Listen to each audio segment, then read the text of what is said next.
Okay, AC चलवा रहे। सो बैठ जाइए आप लोग, टाइम से आइए और बैठ जाइए। सो पहला क्वेश्चन है, देखिए ध्यान से क्या कह रहा पहला question. In some plants the female gamete develop into embryo without fertilisation, this is known as, कौन सा आंसर होगा? पार्थिनोजेनेसिस। ये क्या लिखा है? It is parthenocarpy. इसका मतलब होता है development of fruit, development of fruit without fertilisation. और यहां फ्रूट नहीं डेवलप कराना है हमें यहां पर डेवलप कराना है एम्ब्रियो। बोलो तो बताओ, दो जगह पार्थिनो शब्द है लेकिन लगेगा कहां? पार्थिनोजेनेसिस। क्या आपको याद है कुछ एग्जाम्पल जो पार्थिनोजेनेसिस करते थे? बोलो कौन? रोटीफर, ओके, हनी भी याद है। और अब ये सोचिए कि ये क्वेश्चन आपके सामने 2019 में आया है। बहुत मुश्किल क्वेश्चन है, बहुत आसान क्वेश्चन था। अभी अब ये क्वेश्चन देखिए 2018 का। ऑफसेट आर प्रोड्यूस बाय, एक लिखा पार्थिनोजेनेसिस, सही की गलत? पार्थिनोकार्पी गलत। मियोटिक डिवीजन बताओ कौन सा? Mitotic division. क्या इसमें क्या क्लू है? क्यों हम लोगों को बोला ऑफसेट? ऑफसेट का मतलब है स्टेम, और स्टेम के में अंदर है टिश्यू, टिश्यू का नाम मेरिस्टेम। फिर से बोलो। और मेरिस्टेम में क्या होता है बेटा? Cell division. और सेल डिवीजन कौन सा वाला? मियोसिस की माइटोसिस? माइटोसिस।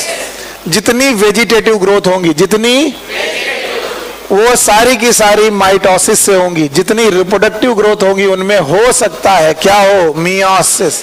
वैसे क्या होगा? माइटो। यहां ध्यान दो, इधर बिटिया, हाँ वो समय चला गया, इधर ध्यान दो।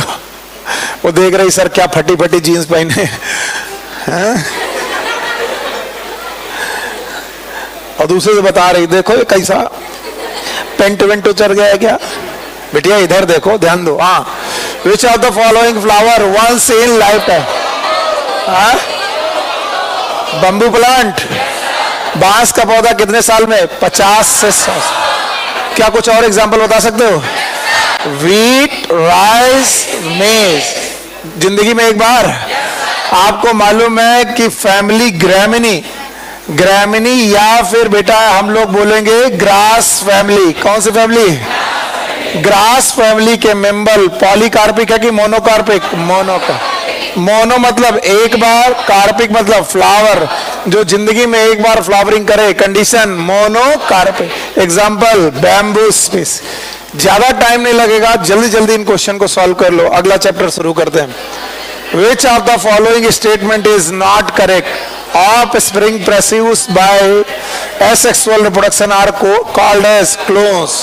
में भी सही हो सकता है। चलो आ गया। Microscopic motile asexual reproductive structure called zoos, ये भी सही है। इनपुट नहीं सही है। In potato, banana, ginger plantlet arise from the internode in the modified, गलत है। क्या गलत है?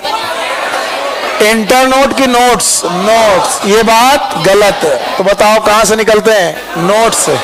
Water hyacinth growing in the standing water, death of fishes, सही है कि गलत? सही है, सही है। चलो इसे बाय बाय करते हैं। अगला क्वेश्चन देखते हैं, 2016 का क्वेश्चन है ये। देखो, विच one of the following generate new genetic combination? मतलब क्या हो गया? वेरिएशन। दो तरीके के रिप्रोडक्शन है, एक एसेक्सुअल और दूसरा वेरिएशन। किसमें? तो बताओ कौन सा आंसर? Sexual reproduction. पक्का? बहुत बढ़िया यार, आप लोग को तो सारे क्वेश्चन का जवाब आ रहा है। अब देखो अगला क्वेश्चन, देखो कॉलम को मैच करना है। Pistil fuse together, it is syncarpous. फिर से बोलो, syncarp. Formation of gamete, gametogenesis. Hypha of the higher ascomycetes, dikaryotic, याद है? और इसके बाद यूनिसेक्सुअल फीमेल फ्लावर पिस्टिलेट। अगर मेल होता तो स्टैमिनेट और फीमेल होता तो पिस्टिलेट।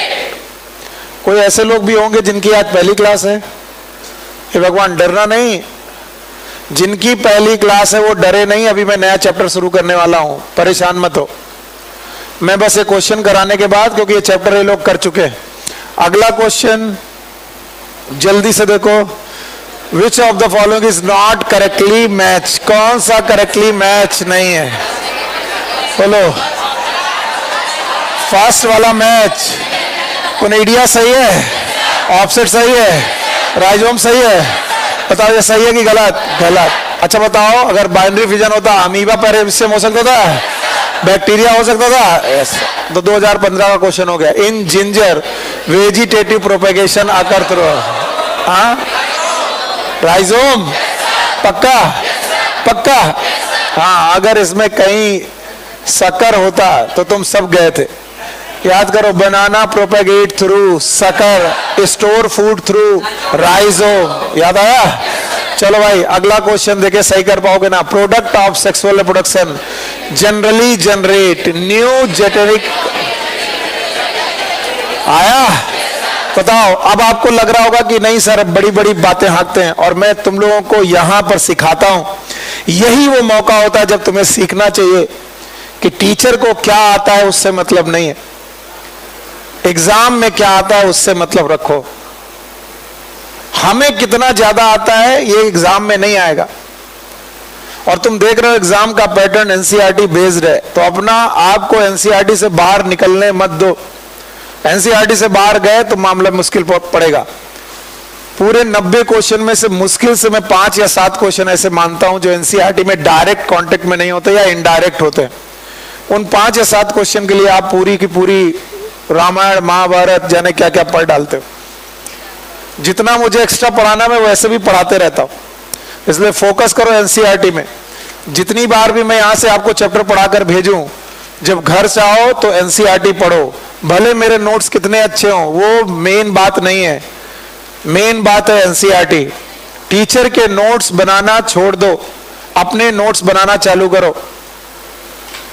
जब आप अपने नोट्स बनाओगे तो आपको अच्छा लगेगा, और वो अपने नोट्स बनाने के लिए टीचर का सहारा लो। क्या पढ़ाया था सर ने, चलो इसको अपने तरीके से नोट करते हैं, क्योंकि तब तुम्हें मालूम होगा तुमने कहां पर क्या लिखा है। जिस काम में आप मेहनत करते हो वो आपको याद रहता है। अभी आप बताओ, सेक्सुअल रिप्रोडक्शन में वेरिएशन है?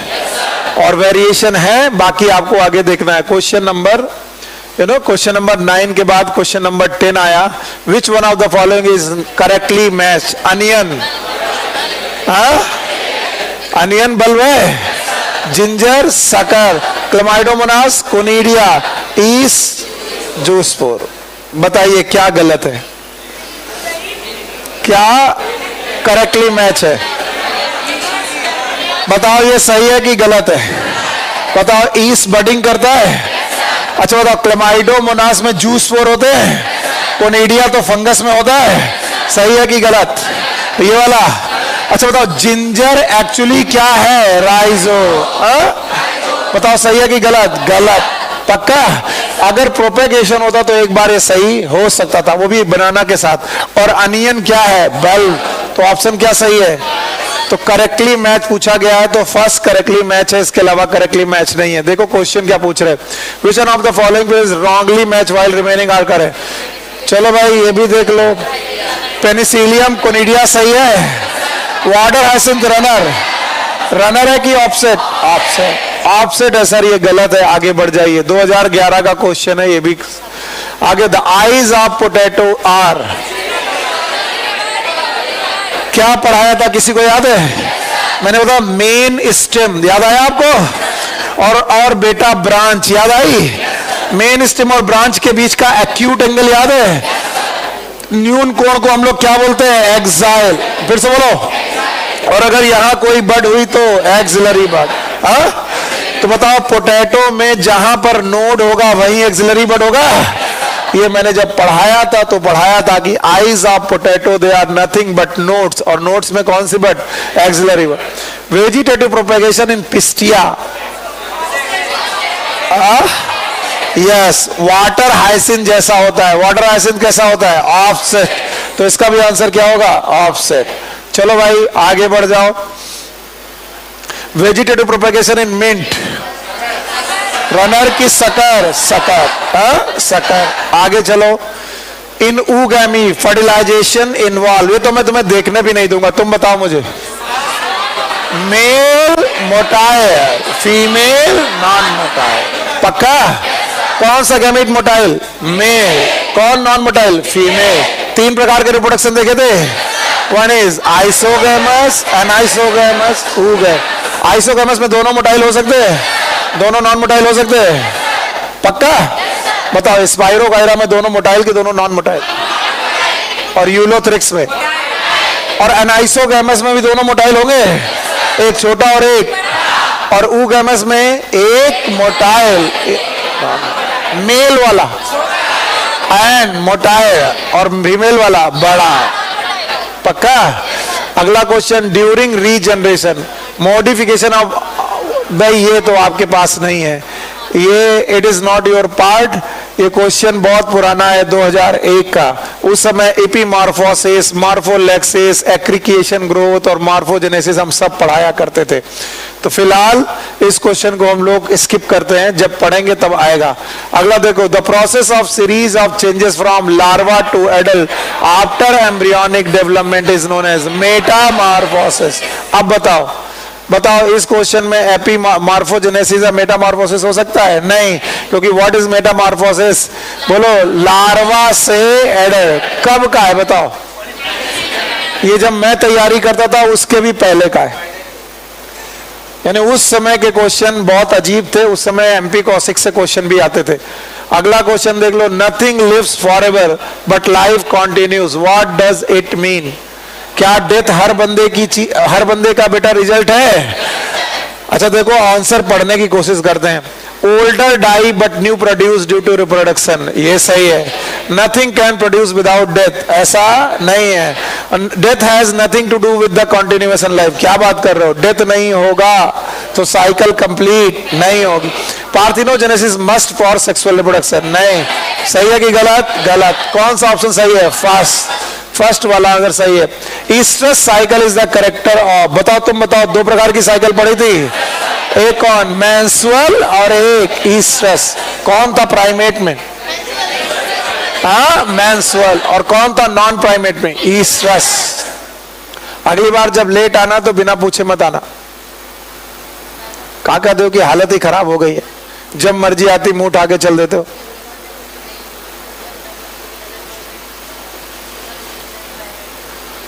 अगला question, the sexual reproduction is absent in, कोई मुझे बताए इसका कारण, बहुत मजा आएगा भाई।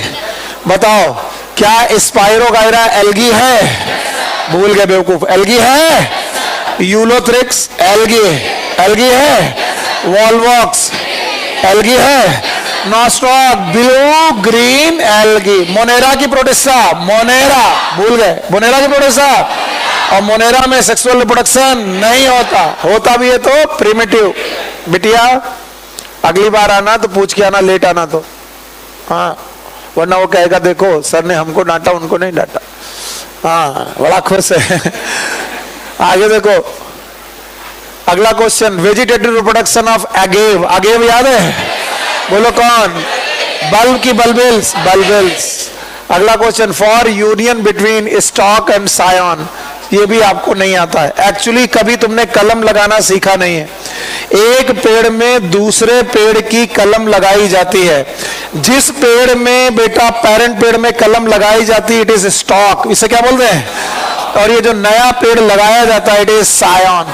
कलम लगाना होता है। तो स्टॉक और सायन आपके कोर्स में नहीं है, छोड़ दो। वैसे क्या हो सकता है?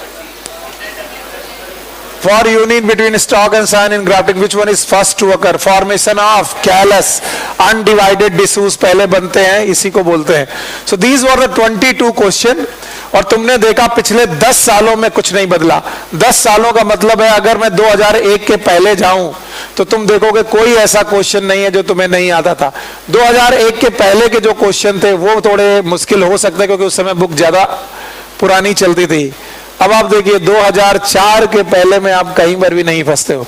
तो आपको इस बात का कंफर्मेशन रखना चाहिए कि डरने की जरूरत नहीं है। आपको क्या पढ़ना है उस पर फोकस करना है। क्या पढ़ना है? एनसीईआरटी। पक्का? तो चलो भाई हम लोग नया चैप्टर शुरू करते हैं। Chapter is sexual reproduction in flowering plant.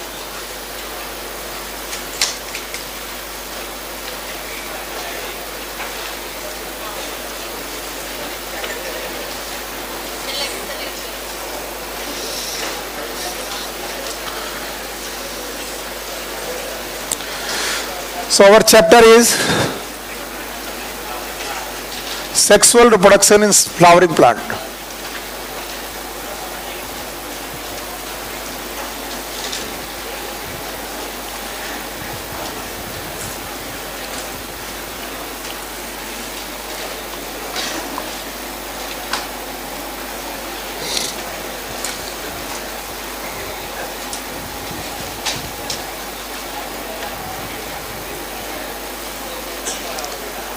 ये है हमारे चैप्टर का नाम, that is known as sexual reproduction in flowering plant. और बहुत ध्यान से रिलैक्स होकर के सुनिए। जब हम प्लांट की बात करते हैं, व्हाट इज प्लांट, तो हमें बताया जाता है कि विटेकर साहब ने 5 लोगों को प्लांट माना। एक भाई साहब थे जिनका नाम था एल्गी, एक का नाम था ब्रायोफाइटा, एक का नाम था टेरिडोफाइटा, एक का नाम था जिम्नोस्पर्म और एक का नाम था एंजियोस्पर्म। बिल्कुल बातें बंद कर दो। तो अब आपको मालूम है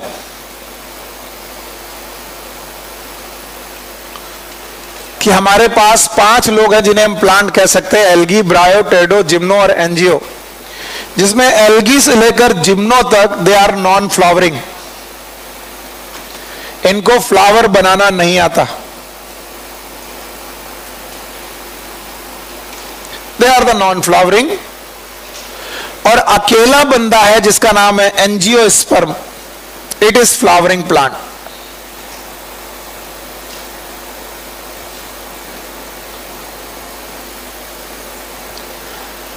तो अब जब आप चैप्टर को दोबारा पढ़ेंगे तो आपकी थोड़ी बुद्धि सही हो चुकी होगी। बोलो चैप्टर का नाम क्या है? Sexual reproduction in flowering. तो मतलब सारे प्लांट में सेक्सुअल रिप्रोडक्शन देखना है, किस में देखना है? और फ्लावरिंग प्लांट इस दुनिया में कौन है? एंजियोस्पर्म। एंजियोस्पर्म। सो हमारे चैप्टर में हम एंजियोस्पर्म की बात करने वाले हैं, ओनली एंजियोस्पर्म की। हम एल्गी, ब्रायो, टेरिडो, जिम्नो को पीछे छोड़ आए हैं। एल्गी, ब्रायो, टेरिडो और जिम्नो को हम लोग पीछे चैप्टर में छोड़ आए हैं। चैप्टर का नाम था रिप्रोडक्शन इन ऑर्गेनिज्म। अभी हम जो पढ़ने जा रहे हैं, it is sexual reproduction in angiosperm. मैं अपने बच्चों से केवल इतना ही कहता हूं कि तुमको जो जो समझ में आ जाए बताते जाना। बताओ, प्लांट जब कभी बोला गया तो प्लांट कितने लोगों को बोला गया? दिख रहे हैं? बोलो कौन कौन? Algae, bryophyta, pteridophyta, gymnosperm, angiosperm. इसमें सारे फ्लावरिंग, सारे फ्लावरिंग है। बताओ, ज्यादातर नॉन फ्लावरिंग, एक फ्लावरिंग कौन है? एंजियोस्पर्म। पक्का? और मैं बच्चों से कहता हूं तुम एंजियोस्पर्म के बारे में थोड़ी कल्पना करो कि तुम क्या सोच सकते हो। तो बच्चों ने कहा कि सर मैं एंजियोस्पर्म के बारे में सोचता हूं कि उसके पास रूट होंगी। मैंने कहा बिल्कुल सही है। उसके पास स्टेम होगा, मैंने कहा ये भी सही है। और उसके पास लीफ होगी, मैंने कहा ये भी सही है। रूट, स्टेम, लीफ तो जरूर होगी। रूट, स्टेम, लीफ के बाद अगर कुछ होगा तो उनके पास एक और स्ट्रक्चर होगा, that is known as flower.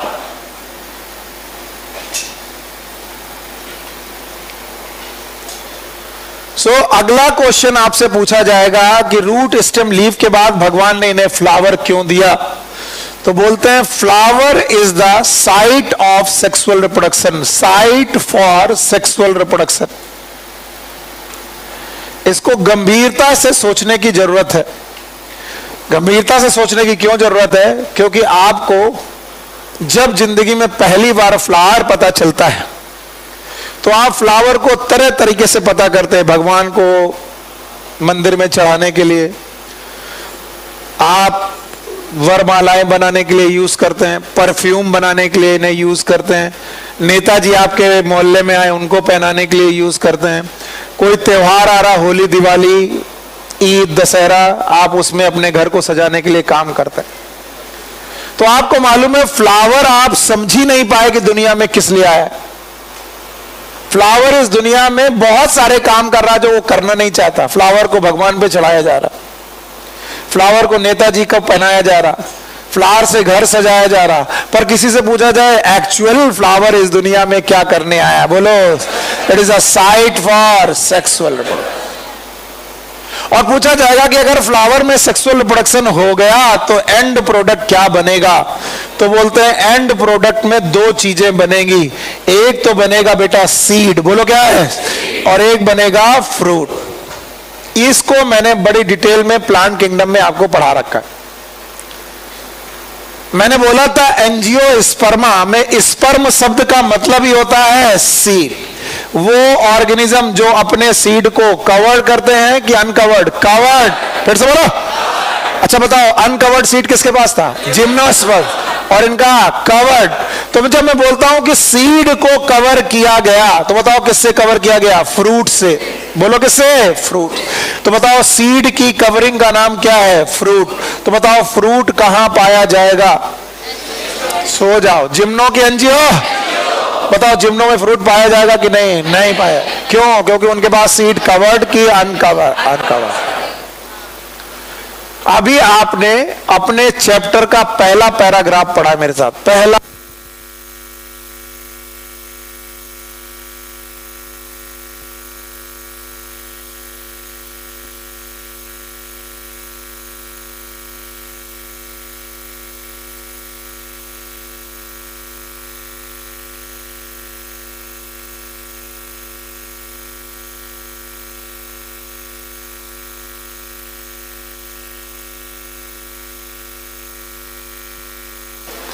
Okay.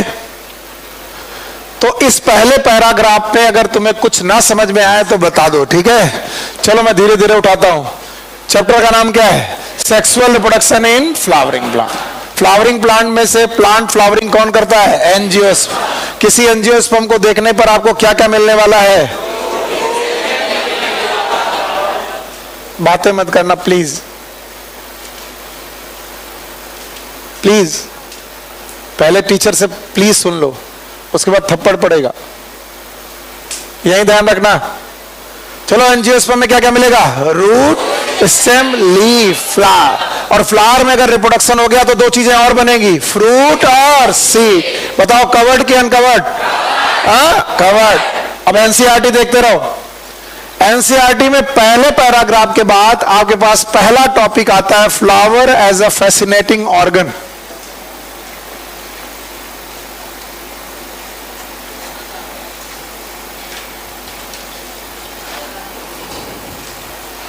और आप सोचने की कोशिश करिए कि इसमें क्या क्या लिखा होगा।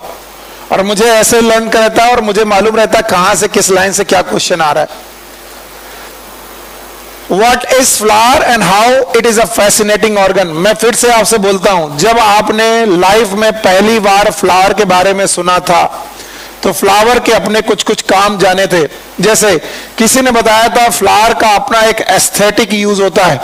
एस्थेटिक यूज का मतलब है सौंदर्य प्रसाधन बनाने में, परफ्यूम बनाने में, साबुन बनाने में, लक्स, हाँ समझ गए तुम, एस्थेटिक यूज होता है। इसके अलावा फ्लावर का अपना एक ऑर्नामेंटल यूज होता है। ऑर्नामेंटल यूज का मतलब है सजावट का काम आता है। बहुत सारे लोग तरह तरीके से सजाते हैं, घर सजाते हैं, आप अपनी दुकान सजाते हैं, घर सजाते हैं, इवन कभी कभी अपने आप को सजाते हैं गजरे बजरे पहन के। It is ornamental. क्यों भाई सूर्या, शादी ब्याह में बड़ा यार शादी ब्याह का चिंता है तुम्हें। इसके अलावा फ्लावर का अपना एक सोशल यूज है। सोसाइटी में फ्लावर का क्या यूज है वो आप जानो। इसके अलावा फ्लावर का एक कल्चरल यूज है। जब कभी बेटा कोई कल्चरल प्रोग्राम होता है तब भी हम फ्लावर को यूज करते हैं।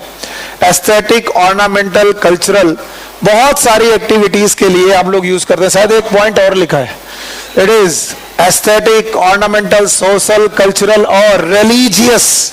रिलीजियस यूज सबसे ज्यादा है। भगवान को जब प्रसाद चढ़ाने जाते हैं या फिर आप मजार में चादर चढ़ाने जाते हैं तो कई बार आप फूलों की चादर या भगवान को बेटा फूल चढ़ाते हैं।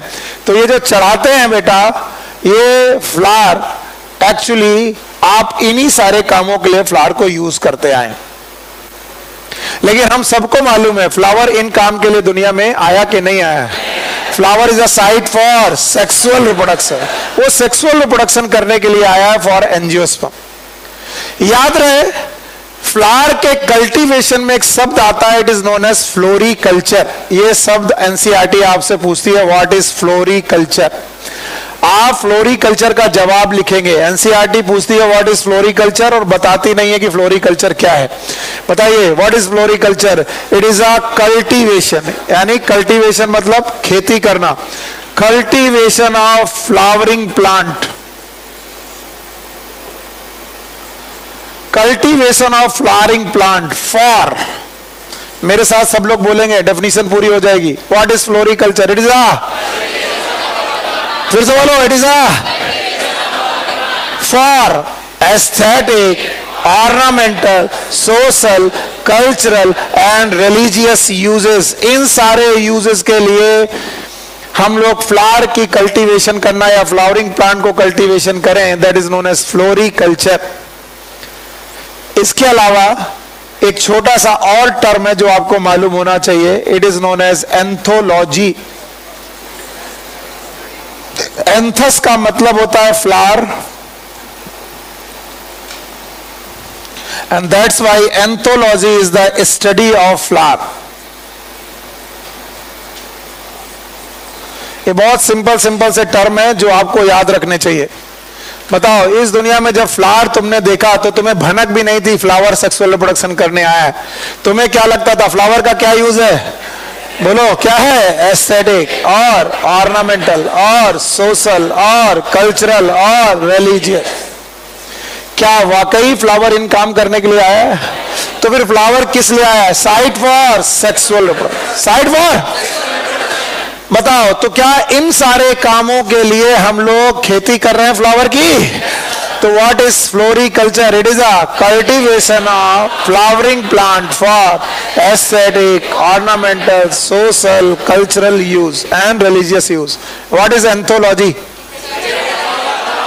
Study of flower. तो जो पहला पैराग्राफ है और दूसरा पहला ग्राफ है आपके सामने मैंने सॉल्व कर दिया। इसमें ज्यादा कुछ है नहीं। इसके बाद मैं थोड़ी देर रुकूंगा और आप लोगों से पूछूंगा, क्योंकि आप लोग बातें बहुत कर रहे हैं, तो आप लोगों से मैं कुछ पूछूंगा।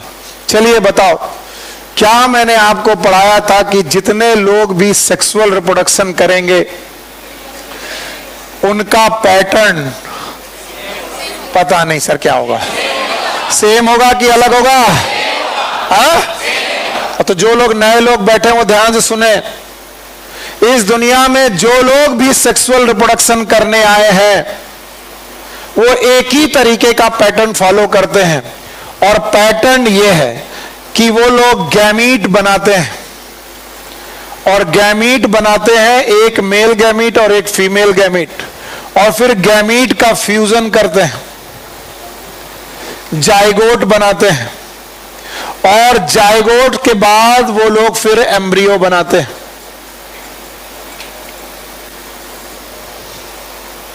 सो गए। इस दुनिया में जितने लोग भी सेक्सुअल रिप्रोडक्शन करने आए हैं पहले क्या बनाते हैं? गैमीट। फिर से बोलो, और फिर गैमीट का फ्यूजन करते हैं, क्या बनता है? जाइगोट। और जब जाइगोट बन जाता है उसके बाद एम्ब्रियो बनाते हैं। चाहे कोई भी हो, चाहे प्लांट हो, चाहे एनिमल हो, चाहे ह्यूमन हो, कोई भी बंदा अगर क्या कर रहा है, क्या ये तीन इवेंट करेगा? इस इवेंट को हम लोग बोलते हैं फर्टिलाइजेशन। बोलो क्या नाम है? हाँ, मदद करो मेरी तभी तुम्हारी मदद होगी। बताओ क्या नाम है? Fusion of male and female gamete, it is known as fertilisation.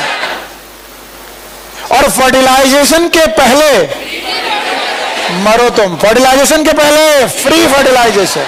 Pre fertilisation होगा, और फर्टिलाइजेशन के बाद पोस्ट फर्टिलाइजेशन। और मैंने रटा रटा के पढ़ाया था, समझा समझा के पढ़ाया था कि बेटा भूलना मत, सेक्सुअल रिप्रोडक्शन करने वाले कोई भी लोग हो, कितने इवेंट्स फॉलो करेंगे? शाबाश, आ गए अब तुम लिमिट, एकदम सही ढंग से फ्लो में हो। सही फ्लो को पकड़ लोगे तो बस क्लास अच्छी हो जाएगी। बताओ, हर सेक्सुअल रिप्रोडक्शन करने वाला बंदा कितने इवेंट्स करता है? 3। Number 1 pre fertilisation, fertilisation, post fertilisation. बताओ, प्री फर्टिलाइजेशन में वो गैमीट बनाता होगा, प्रोसेस का नाम गैमीटोजेनेसिस। क्या गैमीटोजेनेसिस होगा? पक्का। और गैमीट ट्रांसफर, गैमीट ट्रांसफर। तो गैमीट बनेंगे और एक दूसरे के पास ट्रांसफर होंगे, और गैमीट जब पास आ जाएंगे तो क्या होगा? फर्टिलाइजेशन, और फिर पोस्ट फर्टिलाइजेशन। अच्छा, तुम्हें लगेगा अचानक सर ये क्यों पढ़ाने लगे?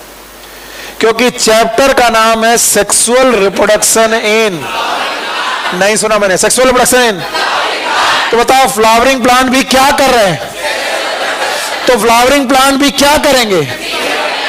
हाँ, क्या करेंगे? क्या करेंगे? तो बताओ, पहले क्या करेंगे? Pre fertilisation. तो हमारा पहला टॉपिक क्या होना चाहिए? Pre fertilisation. जरा आप एनसीईआरटी देखिए, आपके एनसीईआरटी में इतना सब पढ़ाने के बाद वो लिखते हैं pre fertilisation structural and event, structure and event.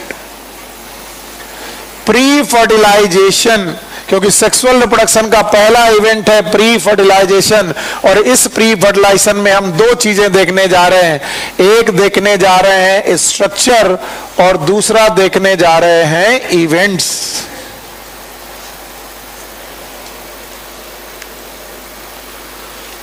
बातें नहीं, इधर देखो ध्यान से। बार बार वही चिल्लाने पर आपको बुरा लगेगा, लेकिन आप सुनते नहीं हो तो फिर मुझे करना ही पड़ता है। सेक्सुअल रिप्रोडक्शन में कितने इवेंट? पहला, दूसरा, तीसरा, पक्का। और प्री फर्टिलाइजेशन को हम पढ़ने जा रहे हैं, और प्री फर्टिलाइजेशन के क्या पढ़ने जा रहे हैं? Structure and event. और यहीं रुको और ध्यान से सुनो। कुछ लोगों ने इसे मेरे साथ पढ़ा है और कुछ लोगों ने इसे मेरे साथ नहीं पढ़ा है, इसलिए वो नहीं जानते। जो लोग नहीं जानते उनके लिए पढ़ा रहा हूं मैं। इस दुनिया में प्लांट्स दो तरीके के हुए हैं। एक को हम लोग बोलते हैं गैमीटोफाइट। बोलो, क्या बोलते हैं? शाबाश मेरे बच्चे। एक को बोलते हैं गैमीटोफाइट, और एक को हम बोलते हैं स्पोरोफाइट। बस बातें ना करो तो काम बन जाएगा, बहुत मजा आएगा और तुमको भी लगेगा कि सब चीजें कॉन्सेप्चुअल है। बताओ, प्लांट इस दुनिया में कितने प्रकार के? दो। एक कौन? गैमीटोफाइट, और एक वो चीख चीख के बोल रहा कि मैं फाइट हूं। फाइट मतलब प्लांट, और क्या बनाने आया हूं? गैमीट। तो gametophyte are the gamete forming plant. ये दुनिया में गैमीट बनाने आए हैं, बस इतना याद रखना। And sporophyte are the spore forming plant.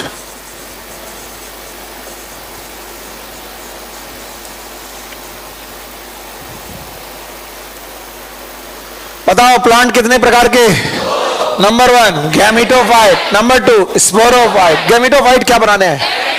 हाँ, गैमीट, गैमीट बनाने आए। और स्पोरोफाइट, स्पोर। गैमीटोफाइट गैमीट बनाते हैं। ये रहे गैमीट एक, ये रहा गैमीट दूसरा, एक मेल गैमीट और एक फीमेल गैमीट। जब मेल गैमीट और फीमेल गैमीट बन जाते हैं तो इनमें होता है फर्टिलाइजेशन। बोलो, क्या होता है? फर्टिलाइजेशन।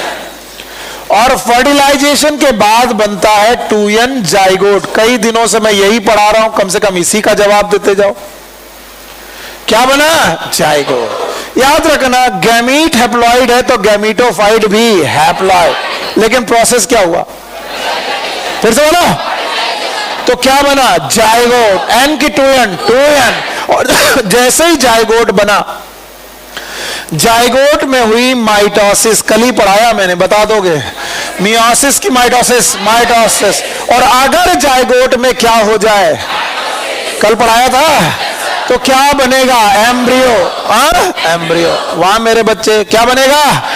और एम्ब्रियो n की 2n, 2n, n की 2n, और एम्ब्रियो करेगा जर्मिनेट। क्या शब्द बोला मैंने? जर्मिनेट। और जब भी एम्ब्रियो जर्मिनेट करेगा मेरे बच्चों, तब वो क्या बनाएगा? स्पोरोफाइट। पल्ले ही नहीं पड़ा। बताओ प्लांट कितने प्रकार के? Number 1 gametophyte, number 2 sporophyte. Gametophyte में क्या बनाने हैं? गैमीट। क्या बनाए? गैमीट। क्या हुआ? फर्टिलाइजेशन।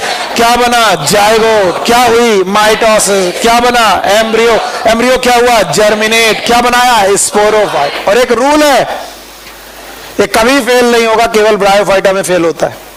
इसीलिए ब्रायोफाइटा का स्पोरोफाइट, इस इंडिपेंडेंट की डिपेंडेंट भूल ही गए।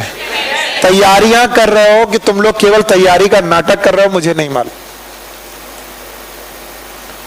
11th पढ़ा होगा, 12th पढ़ा होगा, 1-2 साल तैयारी की होगी। और आज भी क्वेश्चन पूछता हूं कि बताओ ब्रायोफाइटा का स्पोरोफाइट डिपेंडेंट कि इंडिपेंडेंट? डिपेंडेंट। किस पर? Gametophyte. Sporophyte depend upon gametophyte. तो मैं बताने जा रहा हूं ब्रायोफाइटा को छोड़ दो, बाकी हर sporophyte, every sporophyte have 3 parts. ये रूल है। 1 इज रूट, दूसरा कौन? स्टेम, और तीसरा कौन? लीफ। रूट एन की 2n, 2n। क्यों? क्योंकि बंदा किससे बना है? एम्ब्रियो। एम्ब्रियो एन की 2n, तो स्पोरोफाइट भी, तो रूट, स्टेम, लीफ। पक्का? तो बताओ स्पोरोफाइट इस दुनिया में क्या रखते हैं? बोलो क्या रखते हैं? Root, stem, leaf. पर मैंने ही सिखाया है कि जब तुम्हें रूट, स्टेम, लीफ मिल जाए, रुकना नहीं, उसके बाद उनमें स्पेशल पत्तियां ढूंढना। याद है आपको? ये नॉर्मल पत्तियां हैं, वो स्पेशल पत्तियां। नाम है स्पोरोफिल। बोलो क्या नाम है?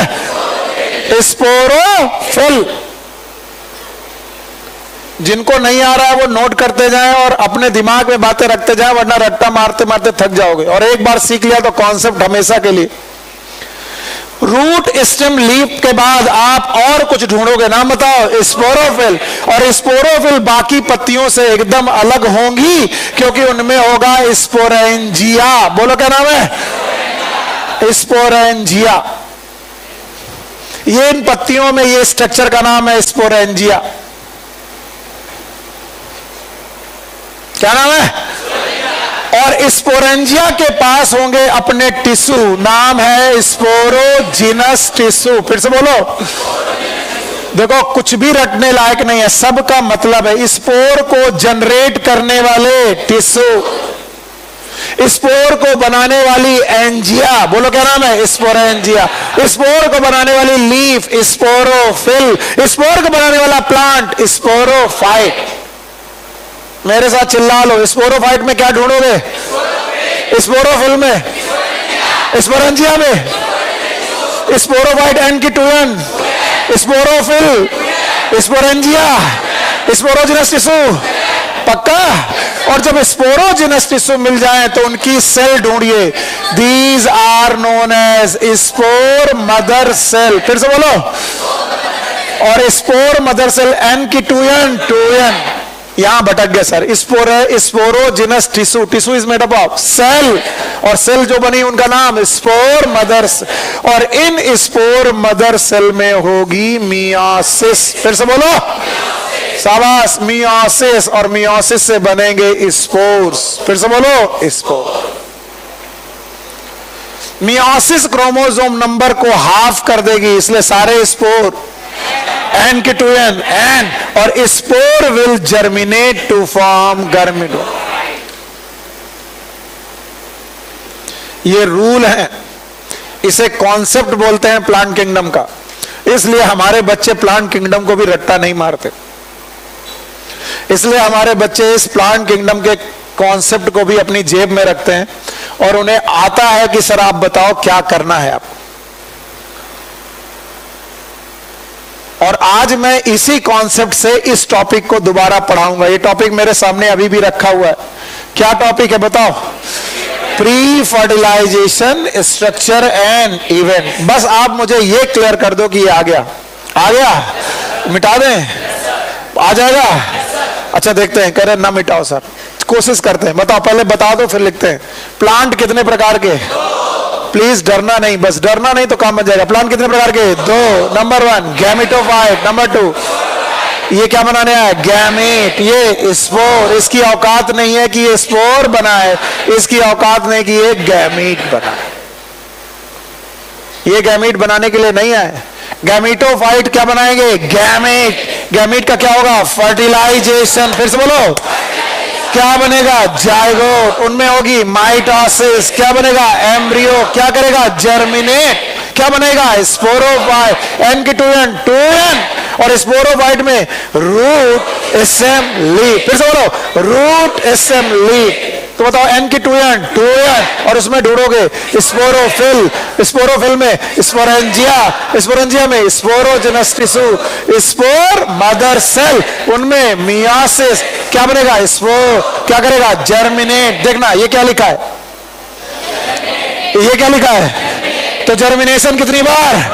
एक बार कौन जर्मिनेट करेगा? स्पोर्स। और एक बार कौन जर्मिनेट करेगा? एम्ब्रियो। एम्ब्रियो जर्मिनेट करेगा तो, और स्पोर जर्मिनेट करेगा तो गैमेटोफाइट। पक्का? अब ध्यान से सुनो, अगर तुमको ये सब कुछ आ गया, अगर ये तुम्हें सब कुछ आ गया, तो मैं आपको फिर से बोलता हूं, हम लोग पढ़ने आए हैं एंजियोस्पर्म। आधे तो भौचक्का हैं कि सर ये हो क्या रहा है। मैं आपको छोड़ूंगा नहीं, आप मेरी बात को सुनना मत छोड़ो, मैं आपको समझा के ही रहूंगा। एंजियोस्पर्म एक प्लांट है जो कि स्पोरोफाइट है, स्पोरोफाइट है। अब जो मैं पूछूं वो जवाब देना, और सोच के जवाब देना। बताओ ये दुनिया में गैमीट बनाने आया कि स्पोर? इसका मतलब ये भाई साहब स्पोर बनाने आए हैं, स्पोर फॉर्मेशन करने आए हैं। और सुनील सर कितनी बेवकूफी से टॉपिक पढ़ा रहे हैं। सुनील सर ये बताने की कोशिश कर रहे हैं कि ये लोग भी प्री फर्टिलाइजेशन करेंगे, और उस प्री फर्टिलाइजेशन के इवेंट के बारे में सुनील सर ने ही बताया है कि 2 होते हैं। एक का नाम गैमीटोजेनेसिस। फिर से बोलो, आधे तो बेटा कैरीड अवे हो गए जिनको कुछ समझ में नहीं आ रहा। और दूसरा कौन? गैमीट ट्रांस। बताइए क्या गलत बात लिख दी मैंने? किसी को कोई मतलब नहीं, जो लिख दिया सो लिख दिया सर। अरे बेवकूफ, एंजियोस्पर्म क्या है? क्या बनाने आए? गैमीट बनाने। और उससे तुम क्या करवा रहे हो? प्री फर्टिलाइजेशन, जिसके 2 पार्ट होते हैं। वन इज गैमीटोजेनेसिस, दूसरा गैमीट। या तो ऊपर वाली बात गलत है या तो नीचे वाली बात। हाँ, दोनों सही है। यही जादू है। कैसे सही है वो मैं करके दिखाऊंगा, करके दिखाऊंगा, और तुम मेरे साथ करोगे। चलो मेरे साथ करो। क्या बंदा स्पोरोफाइट है? अब ढूंढते रहो, जो इधर देखो, क्या बंदा स्पोरोफाइट है? और हमने कसम खाई है कि स्पोरोफाइट में क्या ढूंढेंगे? ए हीरो, इधर देखो, स्पोरोफाइट में क्या ढूंढेंगे? स्पोरोफिल। तुम यही भूल जाते हो तो तुम्हें हम आगे कहां तक ले जाएं? तुमको हम आगे नहीं ले जा पाएंगे। स्पोरोफाइट में मिल गई स्पोरोफिल। स्पोरोफिल में जो लोग इतना सीख जाएंगे वो राजा बाबू है। स्पोरेंजिया मिल गया। स्पोरेंजिया में स्पोरोजिनस, वाह भाई शाबाश, स्पोरोजिनस टिश्यू मिला। इसमें स्पोर मदर सेल, स्पोर। हाँ देखो मैं कैसे गैमीट बनवा रहा हूं, तुम ध्यान देना तो कोशिश करो। एंजियोस्पर्म में इस गैमेटोफाइट के sporophyte, sporophyll, sporangia, sporogenous tissue, spore mother cell. पक्का? अब इन स्पोर मदर सेल में कराओ मियोसिस। क्या कराओ? मियोसिस। क्या स्पोर मदर सेल ने मियोसिस की? मियोसिस की तो क्या बनाया? स्पोर। जर्मिनेट कराए, क्या बनाया? गैमीटोफाइट। फिर से बोलो। और गैमीटोफाइट ने क्या की? गैमीटोजेनेसिस। नहीं आया? आया। इसका मतलब गैमीट बनना यहां सिंगल स्टेप प्रोसेस है कि डबल? डबल। इसीलिए एंजियोस्पर्म में gamete banana is not a single step process, because angiosperm इस दुनिया में क्या बन के आए हैं? स्पोरोफाइट। कुछ लोग जो पहली बार पढ़ रहे होंगे उनके लिए बड़ा मुश्किल लग रहा होगा। ऐसा लग रहा होगा कि सर अचानक आपने नई क्या बातें सिखाना चालू कर दिया, हमको आपसे नहीं पढ़ना, आप बेवकूफ हो। तो ठीक है, लेकिन कॉन्सेप्ट यही है। रटने से बचना चाहते हो तो यही है। बाकी रट्टा मारने का कोई भी जुगाड़, उसका तो कोई भी जोड़ ही नहीं है। जो जितना बढ़िया रट्टा मार ले उसको उतनी बढ़िया बायोलॉजी आ गई। लेकिन अगर बायोलॉजी को समझना चाहते हो तो कुछ थंब रूल्स है। बायोलॉजी का पहला थंब रूल है कि इस पूरे के पूरे सब्जेक्ट में हर टर्म का एक मतलब है। स्पोरोफाइट का नाम स्पोरोफाइट क्यों पड़ा, ढूंढने लगोगे पता चल जाएगा। गैमेटोफाइट का नाम गैमेटोफाइट क्यों पड़ा, आपको पता चल जाएगा। तो भाइयों एवं बहनों, मुझे बताओ, एंजियोस्पर्म इज गैमेटोफाइट और स्पोरोफाइट? क्या बनाने आया है? स्पोर। पक्का? तो बताओ, ये स्पोर बनाने वाला बंदा क्या गैमीट बना सकता है? पर एक स्टेप में कि दो स्टेप? दो स्टेप। कैसे करेंगे बताओ? क्या स्पोरोफाइट में स्पोरोफिल ढूंढेंगे? बोर्ड में नहीं रहेगा तभी मुझे सुकून मिलेगा, तब तुम बताओगे तो मुझे लगेगा आ गया। क्या स्पोरोफाइट में क्या ढूंढोगे? स्पोरोफिल। स्पोरोफिल में, स्पोरेंजिया में, उसमें, उनमें, उसमें जर्मिनेट कराएं। क्या बना? गैमेटोफाइट बन गया। उससे क्या बना है? गैमीट। और गैमीट बन गया तो प्री फर्टिलाइजेशन हो गया और उनका ट्रांसफर कर दे। Yes sir. अगर इतना दिमाग में रख पाए दोस्त तो अब चैप्टर शुरू करते हैं। चैप्टर में अगेन तीसरी बार वही टॉपिक लिख रहा हूं, बोलो क्या है? Pre fertilisation. Pre fertilisation structure and event. इतनी सारी आफत करने के बाद मैंने ये टॉपिक तीसरी बार लिखा है, इसका मतलब कोई ना कोई मतलब तो होगा। इसीलिए बुक बोलती है कि पहले स्ट्रक्चर पढ़ लो, क्योंकि भैया का नाम है भैया का नाम है एंजियोस्पर्म। और एंजियोस्पर्म भैया क्या है? गैमेटोफाइट की स्पोरोफाइट? स्पोरोफाइट। और स्पोरोफाइट इस दुनिया में गैमीट बनाने आया कि स्पोर? तो पहले स्ट्रक्चर पढ़ लो कि कौन सा स्ट्रक्चर है जो तुम्हारा प्री फर्टिलाइजेशन कर पाएगा। प्री फर्टिलाइजेशन के कितने इवेंट? दो। कौन कौन? प्री फर्टिलाइजेशन के कितने इवेंट? दो। नंबर 1 गैमेटोजेनेसिस, दूसरा गैमीट ट्रांसफर। हर वक्त बुद्धि खुली रखो। अब जब मैं एंजियोस्पर्म के प्लांट को देखता हूं भाइयों बहनों, जब भी एंजियोस्पर्म के प्लांट को देखता हूं तो मुझे दिखाई पड़ती है रूट। तीसरी बार लिख रहा हूं, दिखाई पड़ता है स्टेम, दिखाई पड़ती है लीफ। तुम आम नीम कुछ भी देख लो, लेकिन सर ने मुझे सिखाया है कि सुनील, तुम्हें रूट स्टेम लीफ के बाद स्पोरोफिल ढूंढनी है। क्या ढूंढनी है? और मुझे स्पोरोफिल मिल ही नहीं रही है। फिर मैंने ध्यान से देखा, मिली कैलिक्स। क्या मिली? कैलिक्स। ये भी स्पोरोफिल नहीं है। फिर मैंने ध्यान से देखा, मुझे मिली कोरोला। क्या मिली? कोरोला। ये भी स्पोरोफिल नहीं है। फिर मैंने ध्यान से देखा और मुझे मिला एंड्रूसियम। बोलो क्या मिला? एंड्रूसियम। जब मैंने एंड्रूसियम से बोला कि भैया तुम किसके बने हो, तो बोला मैं बना हूं स्टैमेन का। बोलो किसका बना हूं? तो इसका मतलब तुम किसके बने हो? स्टैमेन का। मैंने स्टैमेन से कहा क्या तुम्हारा कोई दूसरा नाम है? बोला हाँ, मेरा नाम है माइक्रोस्पोरोफिल। मरे तुम, हम नहीं। पौधा क्या था? कुछ लोग तो सो गए। पौधा क्या था? और हमारा बेटा रूल ये था कि स्पोरोफाइट में हम क्या ढूंढेंगे? स्पोरोफिल। क्या मिली? माइक्रोस्पोरोफिल मिल गई। अब फिर हमने पूछा कि भैया सबसे सेंटर में क्या है? बोले गाइनीसियम। बोलो क्या है? गाइनीसियम। जब हमने गाइनीसियम से पूछा कि बहन आप किससे बनी हो, तो उन्होंने बोला मैं बनी हूं कार्पेल। किससे बनी हो? और मैंने कहा कार्पेल तुम्हारा कोई दूसरा नाम है? बोले यस, मेरा नाम है मेगा स्पोरोफिल। बोलो क्या नाम है? मेगा। तो मैंने कहा अच्छा, इसलिए स्पोरोफिल नहीं दिखाई पड़ रही थी क्योंकि वो इसमें छुपी हुई थी, और इसमें का नाम क्या है? फ्लावर। बोलो क्या नाम है? फ्लावर। पल्ले ही नहीं पड़ा, नहीं पड़ा ना? पड़ गया। इसका मतलब फ्लावर में जो एंड्रूसियम और गाइनीसियम है, ये गैमीट बनाने वाले लोग हैं कि स्पोर बनाने वाले?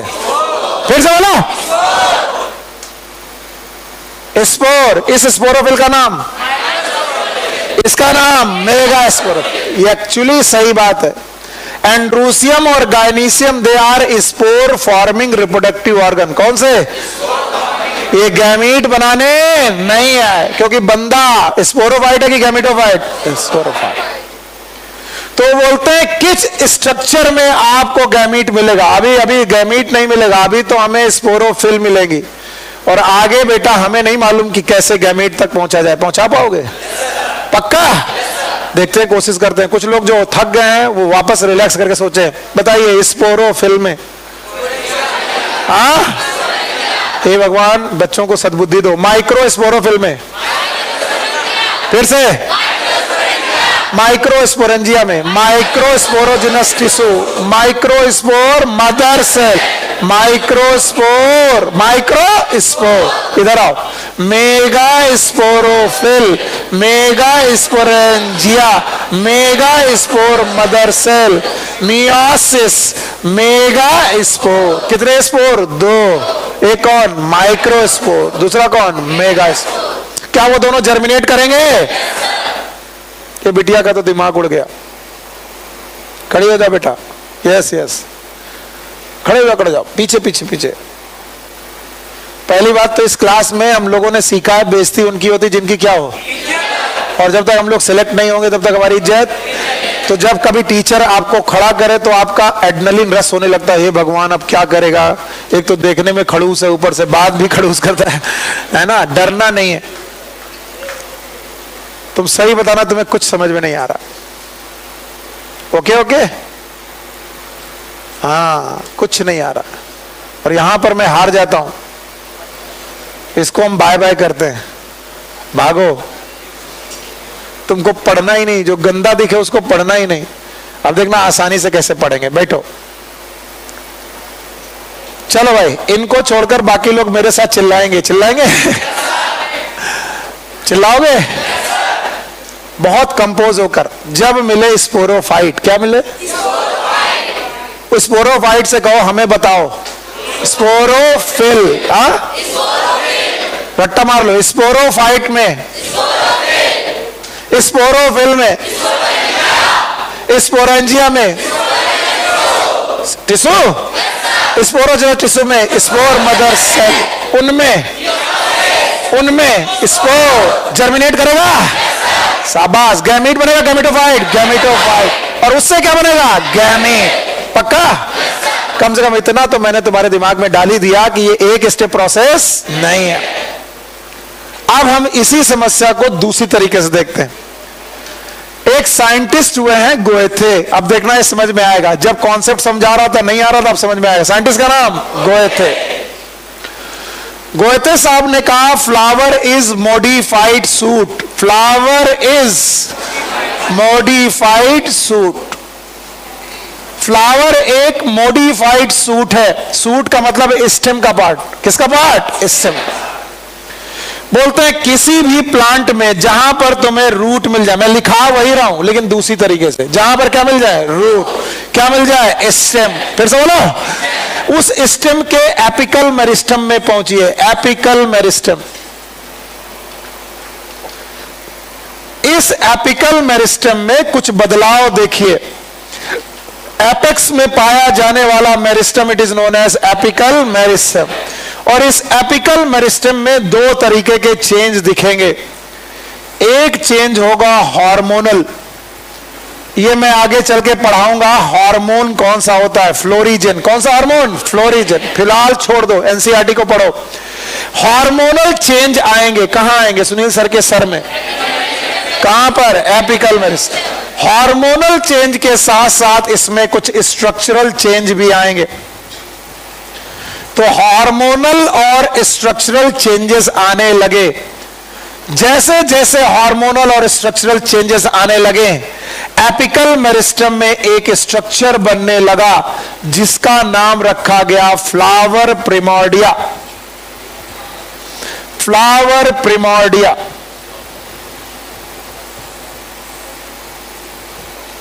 क्या नाम रखा गया? Flower primordia. इसी एनसीईआरटी में लिखा है, इसी में, ये एक्स्ट्रा नहीं है। घर जाके जब एनसीईआरटी पढ़ोगे तो सब लिखा हुआ मिलेगा, इसी में जो पढ़ा रहा हूं मैं। तो एपिकल मेरिस्टेम में दो तरीके के चेंज हुए, हार्मोनल और स्ट्रक्चरल चेंजेस।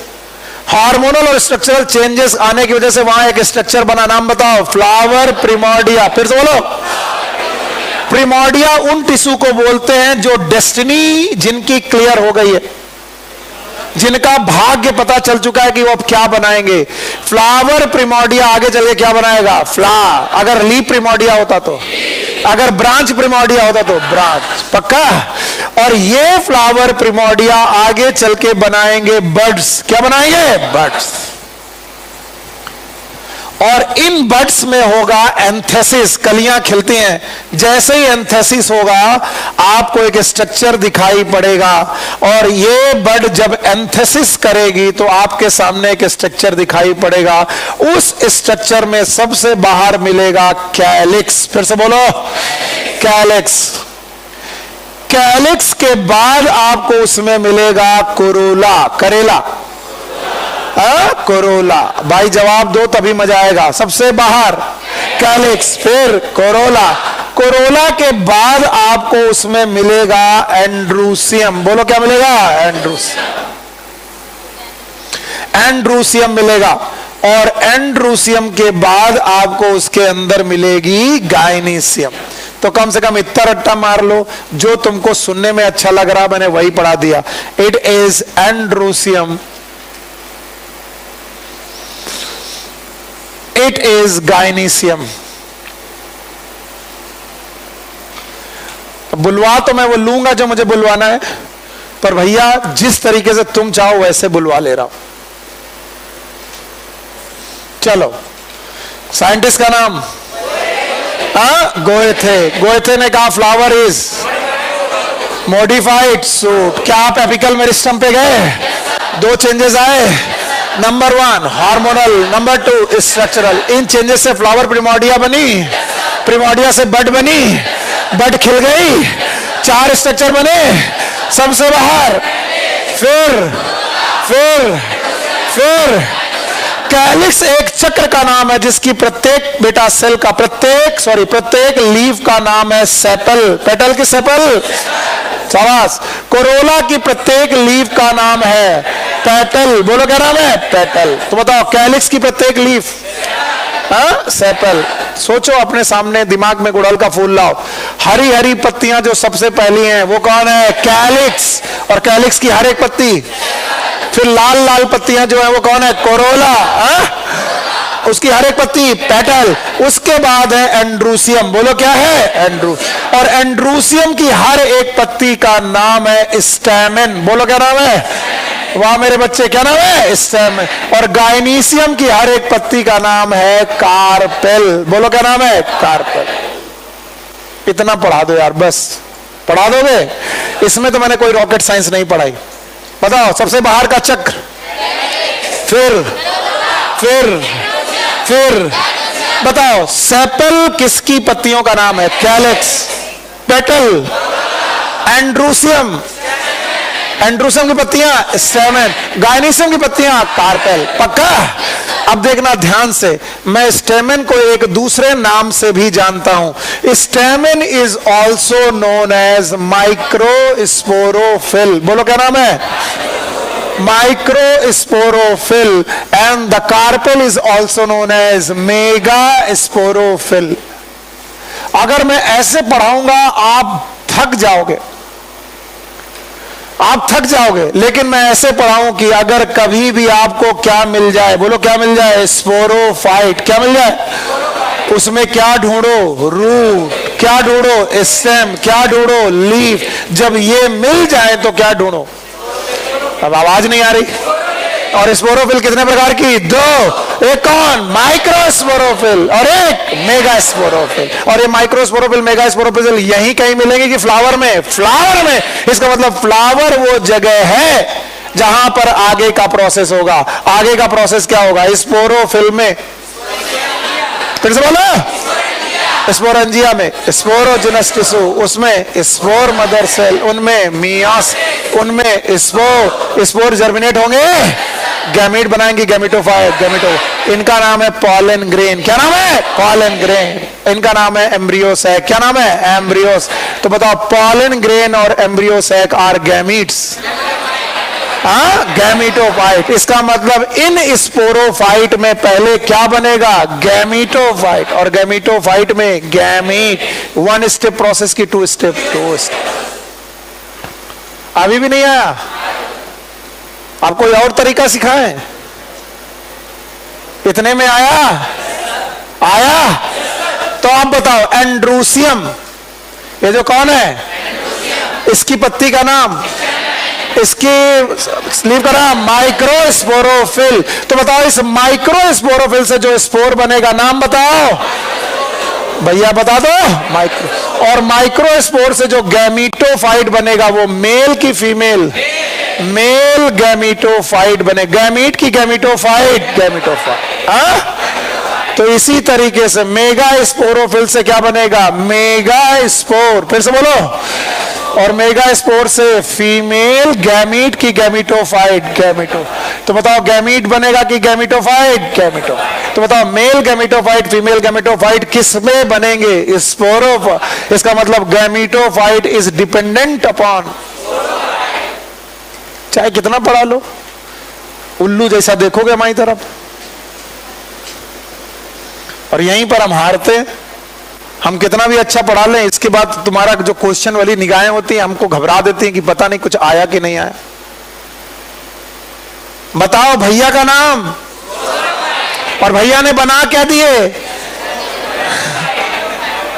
भैया ने बनाए स्पोर। नाम बताओ। माइक्रोस्पोर और मेगा, जो जर्मिनेट हो गए जमीन पर कि वहीं पर? वहीं पर। इसका कहां पर? स्पोरोफाइट। इसका मतलब स्पोरोफाइट पे स्पोर जर्मिनेट होकर क्या बनाएंगे? गैमीटोफाइट। इसका मतलब गैमीटोफाइट अलग रहते हैं कि स्पोरोफाइट रहते हैं? स्पोरोफाइट। इसका मतलब gametophyte is dependent upon sporophyte. जरा ब्रायोफाइटा याद है? कुछ लोग हवा हो गए। ब्रायोफाइटा याद है? ब्रायोफाइटा में इसका उल्टा था। Sporophyte was depend upon gametophyte. यहां पर gametophyte is depend upon sporophyte. कितने लोगों को समझ में नहीं आ रहा? प्लीज ऑनेस्टली बोलो, सबको आ रहा है? अब बताओ, वो गैमीटोफाइट स्पोरोफाइट को छोड़ेंगे कि नहीं छोड़ेंगे? नहीं छोड़ेंगे। तो वो गैमीटोफाइट वहीं पर क्या बना देंगे? गैमीट। क्या बना देंगे? और गैमीट बना देंगे तो एक स्टेप में बनाएंगे कि दो? दो। तो बताओ, किस स्ट्रक्चर में कौन सा इवेंट होगा? पता नहीं। टॉपिक का नाम क्या था? Pre fertilisation structure and event. कौन सा स्ट्रक्चर है? फ्लावर। बोलो क्या है? इनमें होगी स्पोरोजेनेसिस। थक गया। इसमें क्या होगी? क्या बनेंगे? स्पोर, जो कि जर्मिनेट होंगे। गैमीट बनेगा, गैमीटोफाइट। गैमीटोफाइट पे गैमीट। तो बताओ, गैमीटोजेनेसिस होगी, लेकिन वन स्टेप की टू स्टेप? Two step. और कहां पर होगी? स्पोरोफाइट। आओ देखते हैं कैसे होगी। जिन लोगों को नहीं आया अब नहीं आ पाएगा, इसलिए अब मैं तो नहीं पढ़ा पाऊंगा, बाकी कोई और पढ़ा ले अलग बात है। अब आओ एक बार फिर से इसे देखते हैं जो मैं उतनी देर से समझा रहा हूं। इसका नाम कैलिक्स, इसका नाम कोरोला, इसके बाद इनका नाम एंड्रूसियम,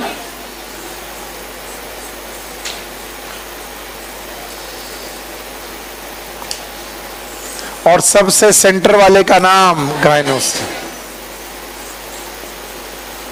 भगवान मुझे मदद करे, एंड्रूसियम और गाइनीसियम में कौन मेल?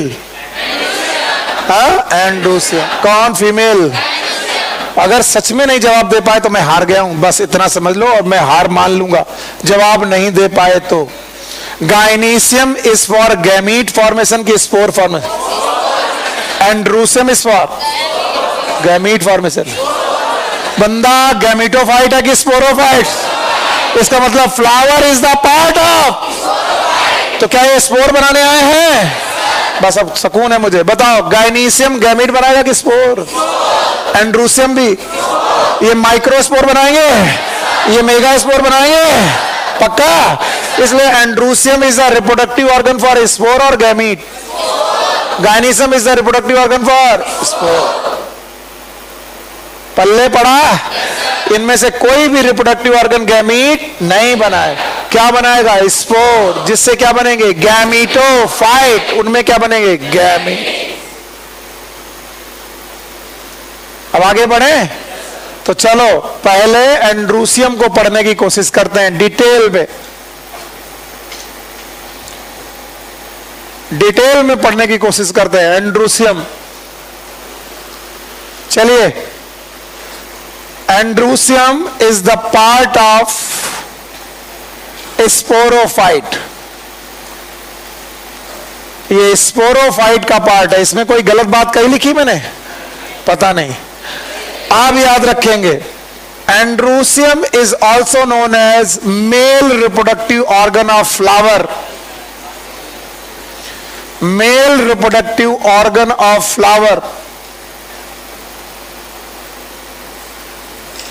फ्लावर का मेल रिप्रोडक्टिव ऑर्गन। तीसरा, androecium is made up of stamen. मेरे साथ यही एक दुविधा है, कुछ लोग यहां से पढ़ के जाने के बाद इतने कंफ्यूज हो जाते हैं, कहते हैं भैया ये तो आदमी पागल कर देगा। लेकिन जो लोग समझ के आते हैं वो कहते हैं कि यार बस आप कुछ रटने की जरूरत नहीं। और इसीलिए मैं बार बार रिपीटेटिव होता हूं कि तुमको जो मैंने सिखाया वो पल्ले पड़ा है कि नहीं। तो androecium is a part of sporophyte, it is a part of, and it is a male reproductive organ की फीमेल, मेल, और it is made up of stamen, stamen। किसी भी एक stamen को जब आप देखेंगे तो उसमें दो पार्ट दिखाई पड़ेंगे, एक thread like part that is known as filament, और एक globe like part that is known as anther.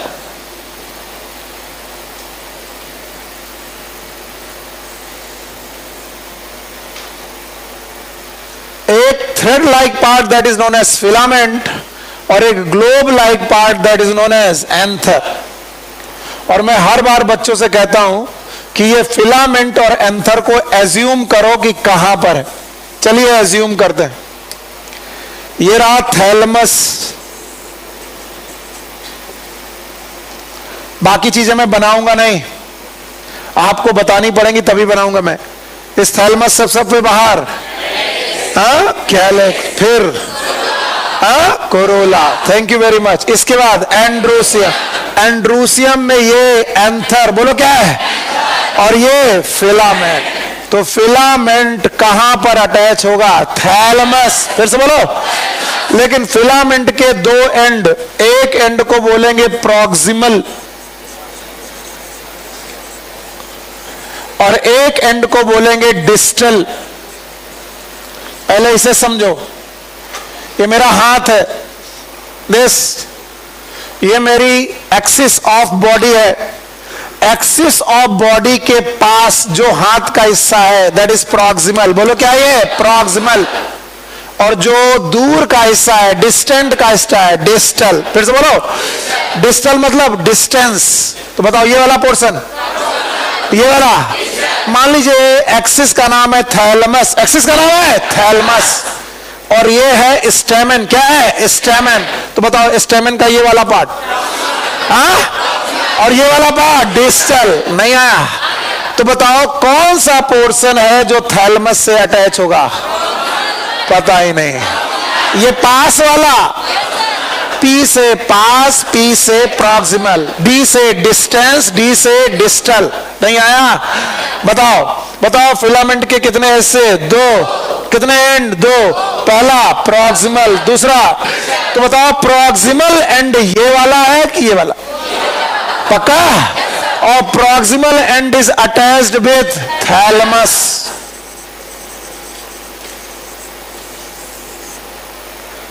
Proximal and is attached with thalamus, या फिर proximal and can be attached with the petal. अगर proximal and petal से attached हो गया, condition का नाम है एपीपेटलस। बोलो क्या नाम है? Epipetalous. The condition is known as epipetalous. कौन सी कंडीशन? चलो सौरभ जी एक और चांस देते हैं तुम्हें, खड़े हो जवाब दो। एपीपेटलस किस फैमिली में था? और बाकी किसी की जवाब नहीं आने चाहिए, इन्हीं को जवाब देना है। Back to normal life. पहले तो पढ़ाएंगे हमारे कोर्स में कितनी फैमिली है। चित्रांश बिल्कुल कोशिश मत करना। हमारे कोर्स में पिछले साल या एनसीईआरटी में कितनी फैमिली है? पहली कौन सी? फैबेसी, दूसरी सोलेनेसी, फिर लिलिएसी। इन्हीं तीन फैमिली में एक फैमिली का कंडीशन एपीपेटलस है, सोलेनेसी। बच गए? कौन सी? सोलेनेसी की फैमिली जो है उसमें जो एंड्रूसियम होता है वो थैलेमस से अटैच होता है कि पेटल से? पेटल से। कंडीशन का नाम एपीपेटलस। और लिलिएसी एपीफिलस, उसमें पेरियंथ से अटैच होता है। किससे? पेरियंथ। और ये बात एनसीईआरटी में यहीं पर लिखी है कि proximal end of the filament can be attached with the thalamus or petal। Thalamus से अटैच है तो नॉर्मल चीज है, और पेटल से अटैच है तो एपीपेटलस। बोलो कौन? एपीपेटलस। फैमिली का नाम बताओ, नहीं तेजी से बोलो, बोलो। हाँ, सोलेनेसी नाम की फैमिली है जो एपीपेटलस है। सही है कि गलत? किसी को याद नहीं है? फैबेसी में ऐसा नहीं है, सोलेनेसी में है। एक और फैमिली है मैलवेसी। कौन सी? उसमें भी कंडीशन कैसी है? एपीपेटलस। पक्का? आधे तो फिर घबरा गए। बताओ एंड्रूसियम इज द मेल पार्ट और फीमेल पार्ट? किसका बना है? हाँ, स्टेमन। स्टेमन का दूसरा नाम माइक्रोस्पोरोफिल। फिर से बोलो। बताइए इसके कितने पार्ट? दो। एक कौन? फिलामेंट, एक कौन? एंथर। फिलामेंट के कितने एंड? दो। एक कौन? प्रॉक्सिमल, एक कौन? डिस्टल। प्रॉक्सिमल पार्ट किससे अटैच्ड है? थैलेमस या फिर पेटल, या तो थैलेमस या तो पेटल। लेकिन डिस्टल पार्ट जो अटैच्ड है वो किससे अटैच्ड है? एंथर। फिर से बोलो। तो बताओ ये क्या है? ये क्या है? ये क्या है? हाँ, फिलामेंट। ये क्या है? इसका ये वाला एंड, ये वाला, ये वाला, ये वाला प्रॉक्सिमल वाला या तो पेटल से तो एपीपेटलस। आया ध्यान से? चलो भाई बाय बाय करते हैं इनको और फिर से देखते हैं। बताओ इसका नाम? हाँ, फिलामेंट। अब बेटा रुकना नहीं, इनका नाम एंथर। हाँ? अब जब एंथर को कट करके देखते हैं तो एंथर के अंदर हमें मिलते हैं दो लोब। कितने लोब? दो लोब।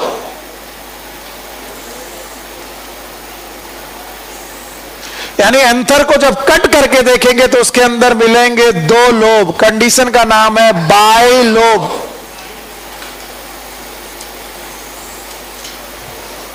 और हर लोब में मिलते हैं दो chamber, and these two chamber are known as theca. तो बताओ एक लोब में कितने थीका? दो। कंडीशन डायथीकस।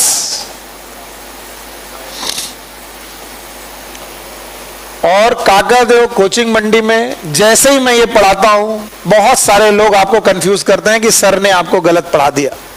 कैसे? वो कहते हैं कि देखो 2 थीका ये और 2 थीका ये और 2 और 2 हो गया 4, तो कंडीशन होनी चाहिए टेट्राथीकस। बोलो क्या होनी चाहिए? और तुम्हारे टीचर ने क्या पढ़ाया है? डायथीकस। और तुमको भी लगता है हाँ यार सुनील सर से हो गई गलती।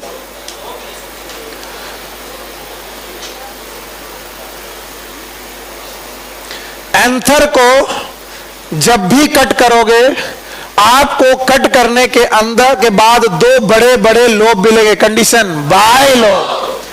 Lobe is always counted with respect to anther. जब लोब की काउंटिंग होगी तो किसके रेस्पेक्ट में होगी? एंथर।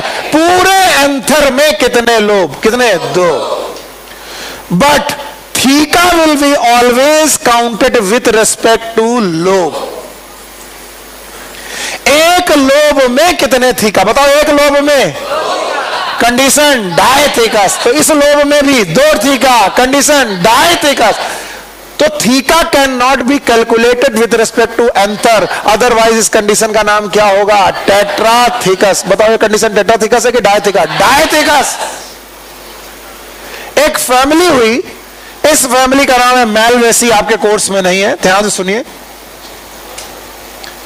और मैलवेसी की कंडीशन बेटा इस बात को प्रूव करती है जो मैं कह रहा हूं। मैलवेसी की कंडीशन का जो बेटा एंथर है, इट इज बाइलोब्ड। कैसा बेटा? Yes, this is bilobed. इसका मतलब कितने लोब हैं? 2। पर हर लोब में 1 थीका, यानी एक लोब में 1 थीका, दूसरे लोब में भी 1 थीका। कंडीशन का नाम मोनोथीकस। फिर से बोलो। अब कुछ लोग आपको इसमें भी कंफ्यूज करेंगे, बोलेंगे ये डायथीकस है। नहीं, इट इज मोनोथीकस। और ऐसा क्वेश्चन आ चुका है, which of the following family is monothecous? Malvaceae. M for Malvaceae, M for monothecous. और एनसीईआरटी की बात मानना, जब कभी टीचर कंफ्यूज करे तो एनसीईआरटी की बात मानना। एनसीईआरटी कहती है कि हर लोब में कितने थीका? 2, condition dithecous. और पूरे एंथर में कितने लोब? 2, condition bilobed. चलो अब बताओ मेरे साथ, androecium is made up of, बताओगे नहीं? स्टेमन का बना है। स्टेमन के कितने पार्ट? 1 इज फिलामेंट, दूसरा एंथर। एक फिलामेंट और एक एंथर है। बताओ, एंथर को आपने खोल के देखा? कितने लोब? कंडीशन बायलोब है। हर लोब में कितने चैम्बर? 2, condition dithecous. तो कंडीशन इज बायलोब डायथीकस। क्या कोई फैमिली ऐसी है जो बायलोब्ड और मोनोथीकस हो? बोलो कौन? मैलवेसी। पक्का? फिर से देखो, वही बना रहा हूं। अब मदद करो। क्या आपको फिलामेंट दिखा? क्या आपको एंथर दिखा? क्या आपने इसका क्रॉस सेक्शन कट किया? जैसे ही क्रॉस सेक्शन कट किया, आपको 2 बड़े बड़े लोब दिखाई पड़े। सर कौन से 2 लोब है, जरा हमको दिखाओ।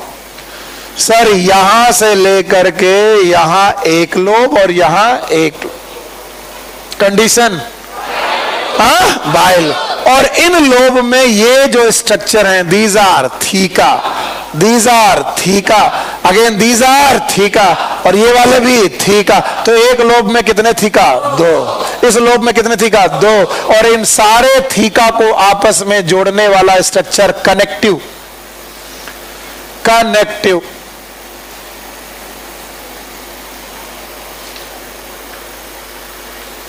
तो जैसे हमने इसे कट किया, इट इज कनेक्टिव। और हमने कसम खाई थी कि जब हमको स्पोरोफाइट मिलेगा, अब देखना कुछ लोग डरने लगे, फिर वही चिल्लाएगा ये पागल आदमी, फिर चिल्लाएगा, फिर आप बताएगी, पता नहीं क्या क्या बुलवाता रहता है। चलो, हमने बोला था flower is the part of. अब इस स्पोरोफाइट में हम ढूंढेंगे स्पोरोफिल। मिल गई। बोलो क्या नाम है? माइक्रोस्पोरोफिल। डरो मत बेटा, सीखो। तो फ्लावर इज, जवाब दो। उस फ्लावर में क्या मिल गई? माइक्रोस्पोरोफिल, जिसका दूसरा नाम स्टैमेन। और अब मुझे स्पोरोफिल में क्या चाहिए? पता नहीं यार, मार मार के सही करूंगा। क्या चाहिए? चिल्लाओ। स्पोरोफाइट में, स्पोरोफिल में, स्पोरेंजिया, स्पोरेंजिया में, स्पोरोजेनिक टिश्यू में, उसमें मियासिस। क्या बनेगा? स्पोर जर्मिनेट होगा, क्या बनेगा? गैमेटोफाइट। अब हिलना नहीं, बहुत मारूंगा। बताओ ये क्या? क्या मुझे चाहिए? जिसका नाम है स्टैमेन, जिसमें है फिलामेंट एन। तो सर स्पोरोफाइट मिल गई, स्पोरोफिल मिल गई, स्पोरेंजिया कहां है? हमने कहा काट करके देखोगे जो ये 4 कॉर्नर दिखाई पड़ रहे, ये चारों कॉर्नर एक्चुअली कुछ नहीं है बल्कि ये है sporangia, also known as micro sporangia.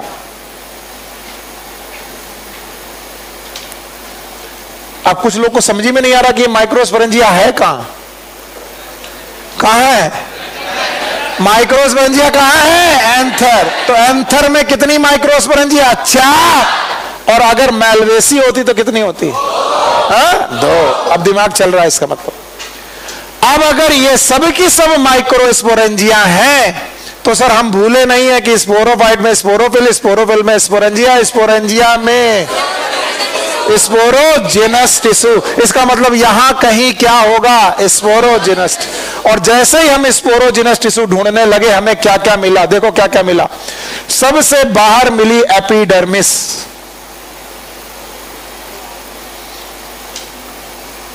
यानी हर माइक्रोस्पोरेंजिया की सबसे बाहर वाली लेयर का नाम एपिडर्मिस। उसके बाद एक लेयर मिली हमें, उसका नाम है एंडोथीसियम।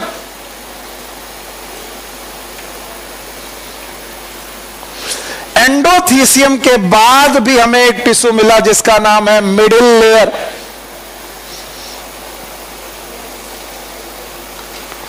और मिडिल लेयर के भी अंदर, सबसे अंदर मिले हमें टैपिटम।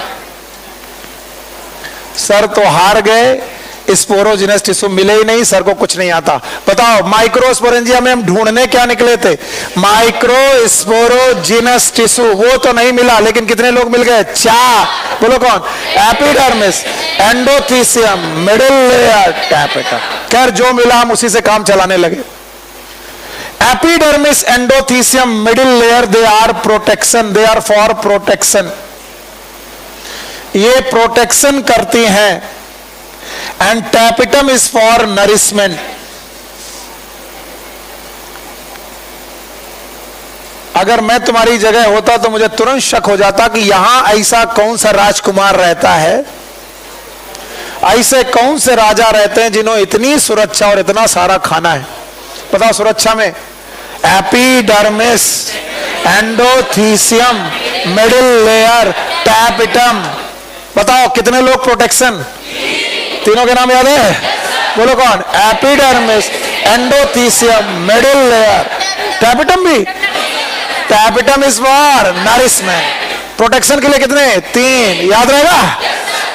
फिर पता गया, किया गया कि टैपिटम के भी अंदर एक टिश्यू है। इस टिश्यू का नाम है माइक्रोस्पोरोजिनस टिश्यू।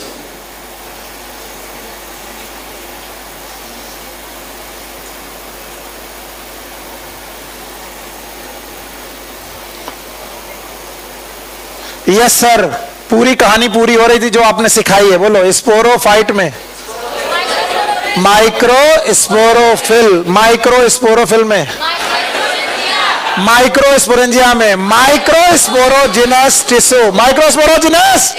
और इसका मतलब इस टिश्यू की हर एक सेल, पता नहीं आए, हर एक सेल, मान लो ये वो मदर सेल है तो नाम बताओ माइक्रोस्पोर मदर सेल। कुछ लोगों को क्या कष्ट हो जाता है जानते हो? 3 चीजें यहां पढ़ाई, फिर एक चीज यहां पढ़ाई, उसके बाद यहां पढ़ाई। तो हम बोल दे रहे यहां पर भी सबसे बाहर एपिडर्मिस, फिर एंडोथीसियम, फिर माइक्रोस्पोरोजिनस टिश्यू, फिर माइक्रोस्पोर मदर सेल। समझ में आया? अब बताओ N की 2N। वाह मेरे बच्चे, बताओ बताओ 2N है?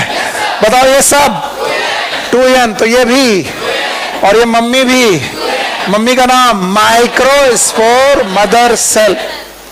और भाइयों बहनों, इस माइक्रोस्पोर मदर सेल में होने लगी मियोसिस। क्या होने लगी? मियोसिस।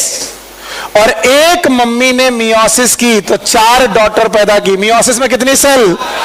भूल गए। माइटोसिस में और मियोसिस में 4। तो एक मम्मी की 4 छोटी छोटी सेल बनी। सर पहले यहां पढ़ाया, फिर यहां पढ़ाया, फिर यहां पढ़ाया, फिर यहां। इन्हें बोलेंगे माइक्रोस्पोर टेट्राड। बोलो क्या नाम है? माइक्रो। माइटोसिस हो रही कि मियोसिस? मियोसिस। और मियोसिस में क्रोमोसोम का नंबर हाफ। माइक्रोस्पोर में क्रोमोसोम का नंबर हाफ। क्यों? तो माइक्रोस्पोर मदर सेल एन की 2n, उनमें क्या हुई? मियोसिस। क्या बने? माइक्रोस्पोर। बोलो क्या बने? और भाइयों बहनों, मैंने सिखाया microspore will germinate, will to form gametophyte. और यहां पर इनसे बना मेल गैमेटोफाइट, जिसके बाहर की लेयर एक्साइट। फिर से बोलो। अंदर एंटाइन, बड़ी वाली वेजिटेटिव, छोटी वाली जनरल। इनका नाम है पॉलन ग्रेन। फिर से बोलो। तो बताओ पॉलन ग्रेन बाहर बने कि अंदर? अंदर। अब सोचो, जहां पॉलन ग्रेन बनने वाला है, क्या वहां सुरक्षा होनी चाहिए? यस। क्या वहां नरिशमेंट होना चाहिए? यस। इसीलिए कितने लोग सुरक्षा में लगे? 3। Number 1 epiderm, endothecium, middle layer. कौन खाना दे रहा और किसको दे रहा है? माइक्रोस्पोर, जो आगे क्या बनाएंगे? Pollen grain. Pollen grain is gamete और गैमेटोफाइट। गैमेटोफाइट। अभी भी नहीं आया तो भैया मैं हार गया। आया कि नहीं आया? तो बताओ ये पॉलन ग्रेन यहीं बना है अंदर? यस। बताओ अंदर ही रहेगा कि बाहर आएगा? बाहर आने के लिए सुरक्षा टूटनी पड़ेगी। तो जो लोग प्रोटेक्शन देते हैं, क्या वही डेहिसेंस करेंगे? डेहिसेंस का मतलब टूटना। इसका मतलब जो प्रोटेक्ट कर रहे थे वही क्या करेंगे? डेहिसेंस। दिमाग चक्कर गिन्नी आया? पक्का आया? अगर पक्का आया तो तुम मुझे बता दोगे इधर बिना देखे। मम्मी का समय इधर मत देखना। बताओ फ्लावर दिखाई पड़ रहा है? मैं यहां से पूछूंगा ही नहीं। फ्लावर दिखाई पड़ रहा है? गैमेटोफाइट की स्पोरोफाइट? बताओ 4 पार्ट दिख रहे हैं?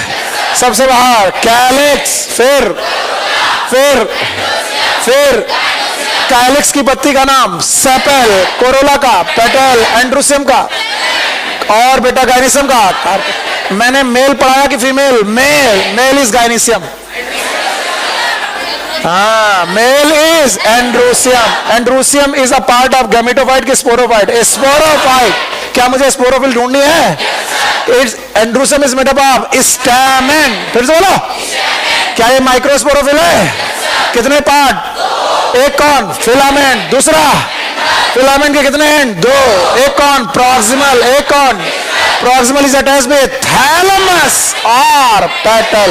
Distal is attached with anther. Cut किया? कितने लोब? कंडीशन। हर लोब में कितने थीका? कंडीशन। पक्का? कट किया? 4 कॉर्नर मिले? चारों कॉर्नर पे माइक्रोस्पोरेंजिया। क्या है? माइक्रोस्पोरेंजिया की कितनी लेयर? 4। सबसे बाहर epidermis, endothecium, middle layer, tapetum. Protection कितना? 3। बोलो। Epidermis, endothecium, middle layer. Nourishment कितना? टैपिटम। उसके अंदर भी पहुंचे? क्या मिला? माइक्रोस्पोरोजिनस टिश्यू। उसकी हर एक सेल का नाम? उनमें हुआ मियोसिस। क्या बना? Microspore tetrad. क्या बना? कितने लोग? 4। चारों अलग हुए। क्या बनाया? Pollen grain. Pollen grain is gamete और गैमेटोफाइट। क्या इसमें गैमीट बनेगा? Yes sir. एक स्टेप की 2 स्टेप? 2 स्टेप। पहले बनाओ गैमेटोफाइट, फिर बनाओ गैमीट। अब बताओ पॉलन ग्रेन इसके अंदर फंसा हुआ है। इसका मतलब माइक्रोस्पोरेंजिया का दूसरा नाम हो सकता है पॉलन सैक। बोलो क्या हो सकता है? आज नहीं तो कल इसमें पॉलन बनेगा और यहीं रह जाएगा। नाम क्या होगा? Pollen sac. और पॉलन सैक की सुरक्षा में कितने लोग? 3। बोलो कौन? Epiderm, endothecium middle. और नरिशमेंट में कितने लोग? एक। बोलो कौन?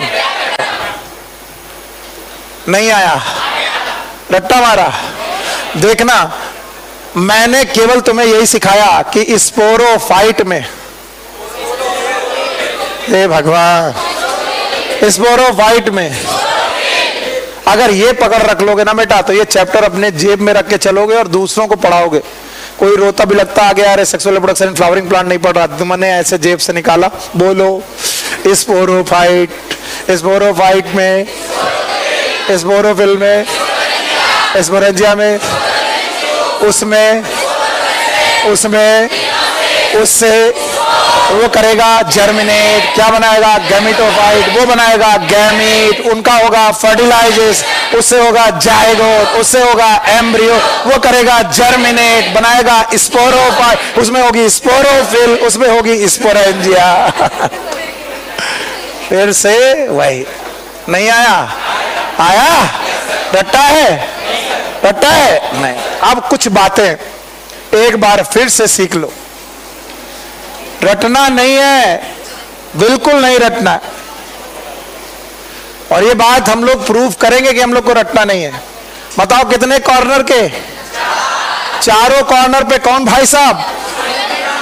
मेगा की माइक्रो, इनको कनेक्ट करने वाला कनेक्टिव। फिर से बोलो कनेक्टिव। अब ध्यान सुनना, माइक्रोस्पोरेंजिया के अंदर 4 लेयर में जो चौथी लेयर है, इट इज टैपिटम। बोलो कौन सी है? टैपिटम। एनसीईआरटी बोलती है कि टैपिटम नरिशमेंट प्रोवाइड करती है, नो डाउट। लेकिन टैपिटम की जो कोशिकाएं हैं, most of the time they are bi nucleated और मल्टी न्यूक्लिएटेड। कई बार ये बाई न्यूक्लिएटेड भी होती हैं और कई बार ये मल्टी न्यूक्लिएटेड भी होती हैं। और वो पूछते हैं ऐसा क्यों है, वाई। और इतने पागल हैं एनसीईआरटी वाले कि जवाब भी नहीं बताते। कहते हैं अपने टीचर को परेशान करो और पता लगा के लाओ टैपिटम की सेल मल्टी न्यूक्लिएटेड क्यों है। तो इसका जवाब मैं दे रहा हूं ताकि एनसीईआरटी जब पढ़ो तो जवाब मिल जाए। बोलते हैं किसी भी कोशिका के सेल डिवीजन के दौरान, मान लो ये एक कोशिका है, इसका एक न्यूक्लियस है, तो किसी भी कोशिका के सेल डिवीजन के दौरान, यानी सेल की सेल डिवीजन के दौरान पहला जो स्टेप होता है वो होता है कैरियोकाइनेसिस। फिर से बोलो, कैरियोकाइनेसिस का मतलब होता है न्यूक्लियस का डिवीजन। फिर से बोलो, तो पहले क्या होता है? कैरियोकाइनेसिस। और जब कैरियोकाइनेसिस हो जाता है उसके बाद उनमें सेल वॉल बन जाती है, that is known as cytokinesis. फिर से बोलो, और साइटोकाइनेसिस के बाद दोनों कोशिकाएं अलग हो जाती हैं। तो बताओ एक सेल से कितनी सेल बनी? 2। स्टेप कितने हुए? 2। पहला स्टेप, दूसरा साइटोकाइनेसिस। तो बोलते हैं कि टैपिटम के सेल डिवीजन के दौरान, जिस समय टैपिटम सेल डिवीजन कर रहे होते हैं, कैरियोकाइनेसिस तो हो जाती है, पर क्या नहीं होती? साइटोकाइनेसिस। क्या हो जाती है? कैरियोकाइनेसिस। और क्या नहीं होती? साइटोकाइनेसिस। इस वजह से एक कोशिका में एक न्यूक्लियस की 2 और इस तरीके के डिवीजन को बोलते हैं free nuclear division. Free nuclear division वो डिवीजन होते हैं जिनमें क्या होता है और क्या नहीं होता। Karyokinesis is not followed by cytokinesis. इसका मतलब है टैपिटम का डेवलपमेंट किस डिवीजन के द्वारा होता है? Free nuclear division. और फ्री न्यूक्लियर डिवीजन के द्वारा होने की वजह से इसका मल्टी न्यूक्लिएटेड होना लाजमी है। इसका मतलब है अगर आप इतना सिखा पाओगे तो हम लोग आगे बढ़ पाएंगे। हट जाएं, आखिरी बार मैं पूछ रहा हूं, अगर तुम इतना बता गए देखिए नहीं जाएगा। चलो भाई, अगर आप मुझे आज के लेक्चर को 5 मिनट में रिवाइज करके देंगे तो मैं आगे बढ़ जाऊंगा, नहीं तो थोड़ा मुश्किल है मेरे लिए। चलो 5 मिनट के अंदर जवाब देना, दे पाओगे? चलो, हम लोग चैप्टर का नाम क्या है? चैप्टर का नाम है sexual reproduction in flowering plant. Flowering plant सारे प्लांट है कि एंजियोस्पर्म? एंजियोस्पर्म है। बताओ वैसे प्लांट कितने हैं? 5। बोलो कौन? एल्गी। पक्का? इसमें फ्लावरिंग कौन? एंजियो। एंजियो है ना। प्लांट कितने प्रकार के? 2। एक कौन? गैमेटोफाइट, एक स्पोरोफाइट। 5 मिनट से ज्यादा मेहनत है नहीं, फिर भी अंगड़ाई ले रहे हो। इधर देखो, एक कौन? एक गैमेटोफाइट इस दुनिया में, स्पोरोफाइट। ये गैमीट बनाने आए स्पोर, ये स्पोर बनाने आए gamete.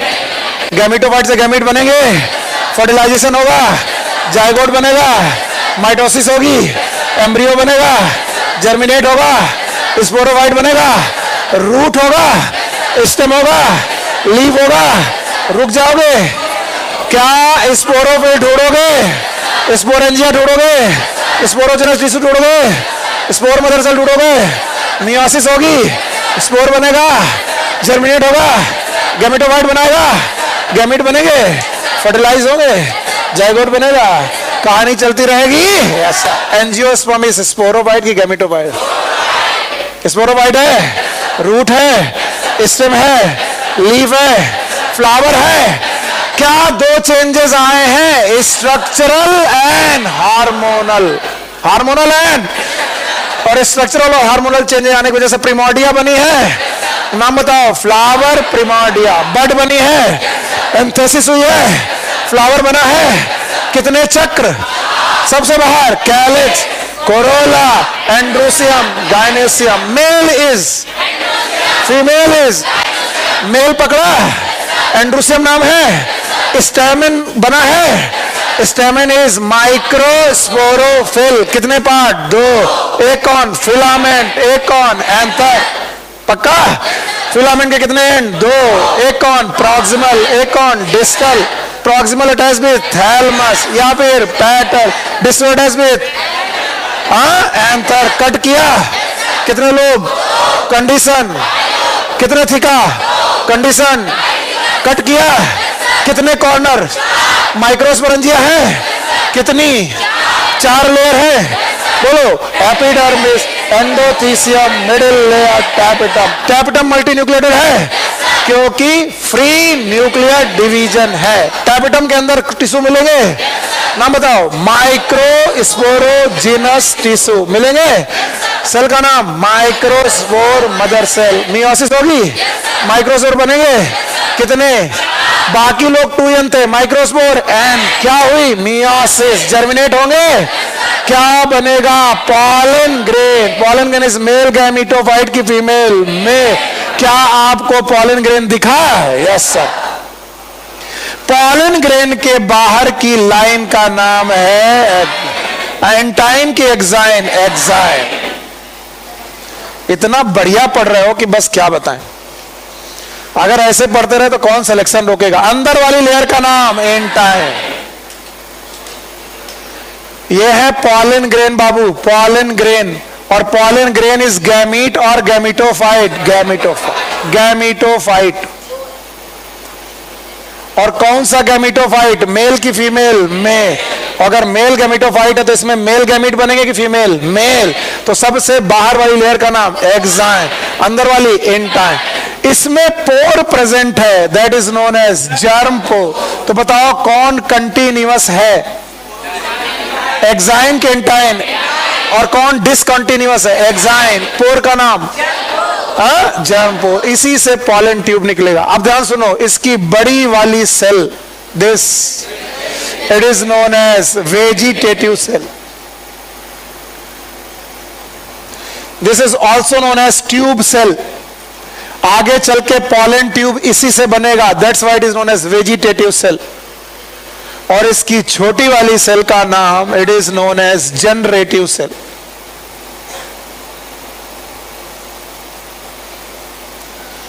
Generative cell.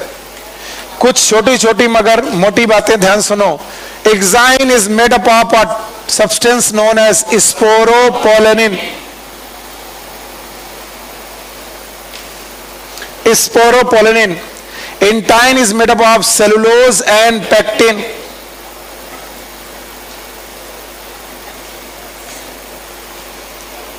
Cellulose and pectin. इसमें से बड़ी वाली जो वेजिटेटिव सेल है या तो ट्यूब बनाएगी या तो नरिशमेंट देगी। अब किसको नरिशमेंट की जरूरत है मैं बता रहा हूं। अब नरिशमेंट की जरूरत है गैमीट को, क्योंकि जनरेटिव सेल आगे बनाएगी gametes. The generative cell will divide to form gametes. और कौन से गैमीट? मेल की फीमेल? मेल, क्योंकि बंदे का नाम है मेल गैमीटोफाइट। तो आगे चल के ये मेल गैमीट बनाएगा, और मेल गैमीट बनाएगा तो कौन मेल गैमीट बनाएगा? Generative cell. और इन गैमीट को बने मिलेगा खाना। खाना कौन देगा? Vegetative cell. नहीं आ रहा है? इसका जो स्पोरोपोलिन है, it is the hardest substance and the most resistant substance. ये दुनिया का एक सबसे कठोर और सबसे रेजिस्टेंट सब्सटेंस माना जाता है स्पोरोपोलिन। और ऐसा माना जाता है कि ना तो इसे कोई एसिड डाइजेस्ट कर सकता है, ना तो इसे कोई एल्कली मतलब बेस इसे घोला सकता है, ना तो कोई एंजाइम आज तक पता चल पाया है जो इसे डाइजेस्ट कर पाए। फिर चला गया? हो गया? तो आप बताओ कितनी लेयर है? 2। एक कौन? एक्साइन, दूसरा एंटाइन। एक्साइन वाली layer it is the toughest layer, क्योंकि किसकी बनी है? स्पोरोपोलिन। क्या ये hardest and most resistant substance है? क्या इसे किसी एसिड में घोला जा सकता है? बेस में? क्या कोई एंजाइम इसे डाइजेस्ट कर सकता है? नहीं। याद रखना, इसकी जो इंटाइन है it can be digested by the microbes, क्योंकि सेलुलोज को डाइजेस्ट करने वाले माइक्रोब्स के पास एंजाइम होते हैं। याद रखना, इसकी बड़ी वाली सेल का नाम है वेजिटेटिव सेल और छोटी वाली का नाम जनरेटिव सेल। बोलते हैं इस तरीके के पॉलन ग्रेन जिनका साइज लगभग 25 माइक्रोन से 50 माइक्रोन के बीच में होता है। माइक्रोन का मतलब होता है 10⁻⁻6 मीटर, यानी 25 × 10⁻⁻6 मीटर से लेकर के 52 × 10⁻⁻6 मीटर तक हो सकता है। और इस तरीके के पॉलन ग्रेन वेरियस शेप्स, बहुत ही अलग अलग शेप्स में पाए जाते हैं। साइज में 25 से 50 माइक्रोन है और शेप्स में अलग अलग शेप के पाए जाते हैं, जिनकी 2 लेयर हैं, एक है एक्साइन, दूसरी इंटाइन। और ऐसा बोला जाता है कि अगर ये पॉलन ग्रेन आज जमीन में गिरे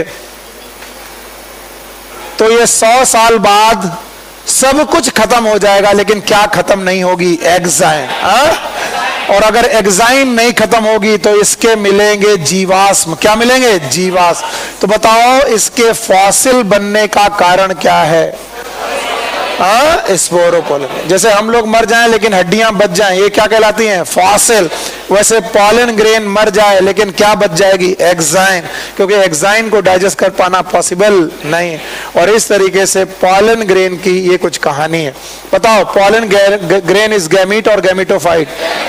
इसका मतलब ये दुनिया में क्या बनाने आया है? गैमीट। मेल की फीमेल? मेल। और मेल गैमीट बनाने के लिए इसके पास कौन सी सेल है? जनरेटिव। फिर से बोलो, जनरेटिव। इसलिए कहते हैं जिस समय पर ये बंदा जनरेटिव सेल को डिवाइड कर देगा उस समय पर ये 3 सेल्ड हो जाएगा। देखो ऐसा हो जाएगा, बाहर की तरफ एक्साइन, अंदर इंटाइन, और ऊपर वाली वेजिटेटिव सेल, और जनरेटिव सेल डिवाइड करके 2 मेल गैमीट बना देगी, 2 मेल गैमीट। तो अब आपको ध्यान से देखना पड़ेगा कि पॉलन ग्रेन या तो 3 सेल अवस्था में मिल सकता है या तो 2 सेल अवस्था में। 2 सेल हुए तो कौन कौन?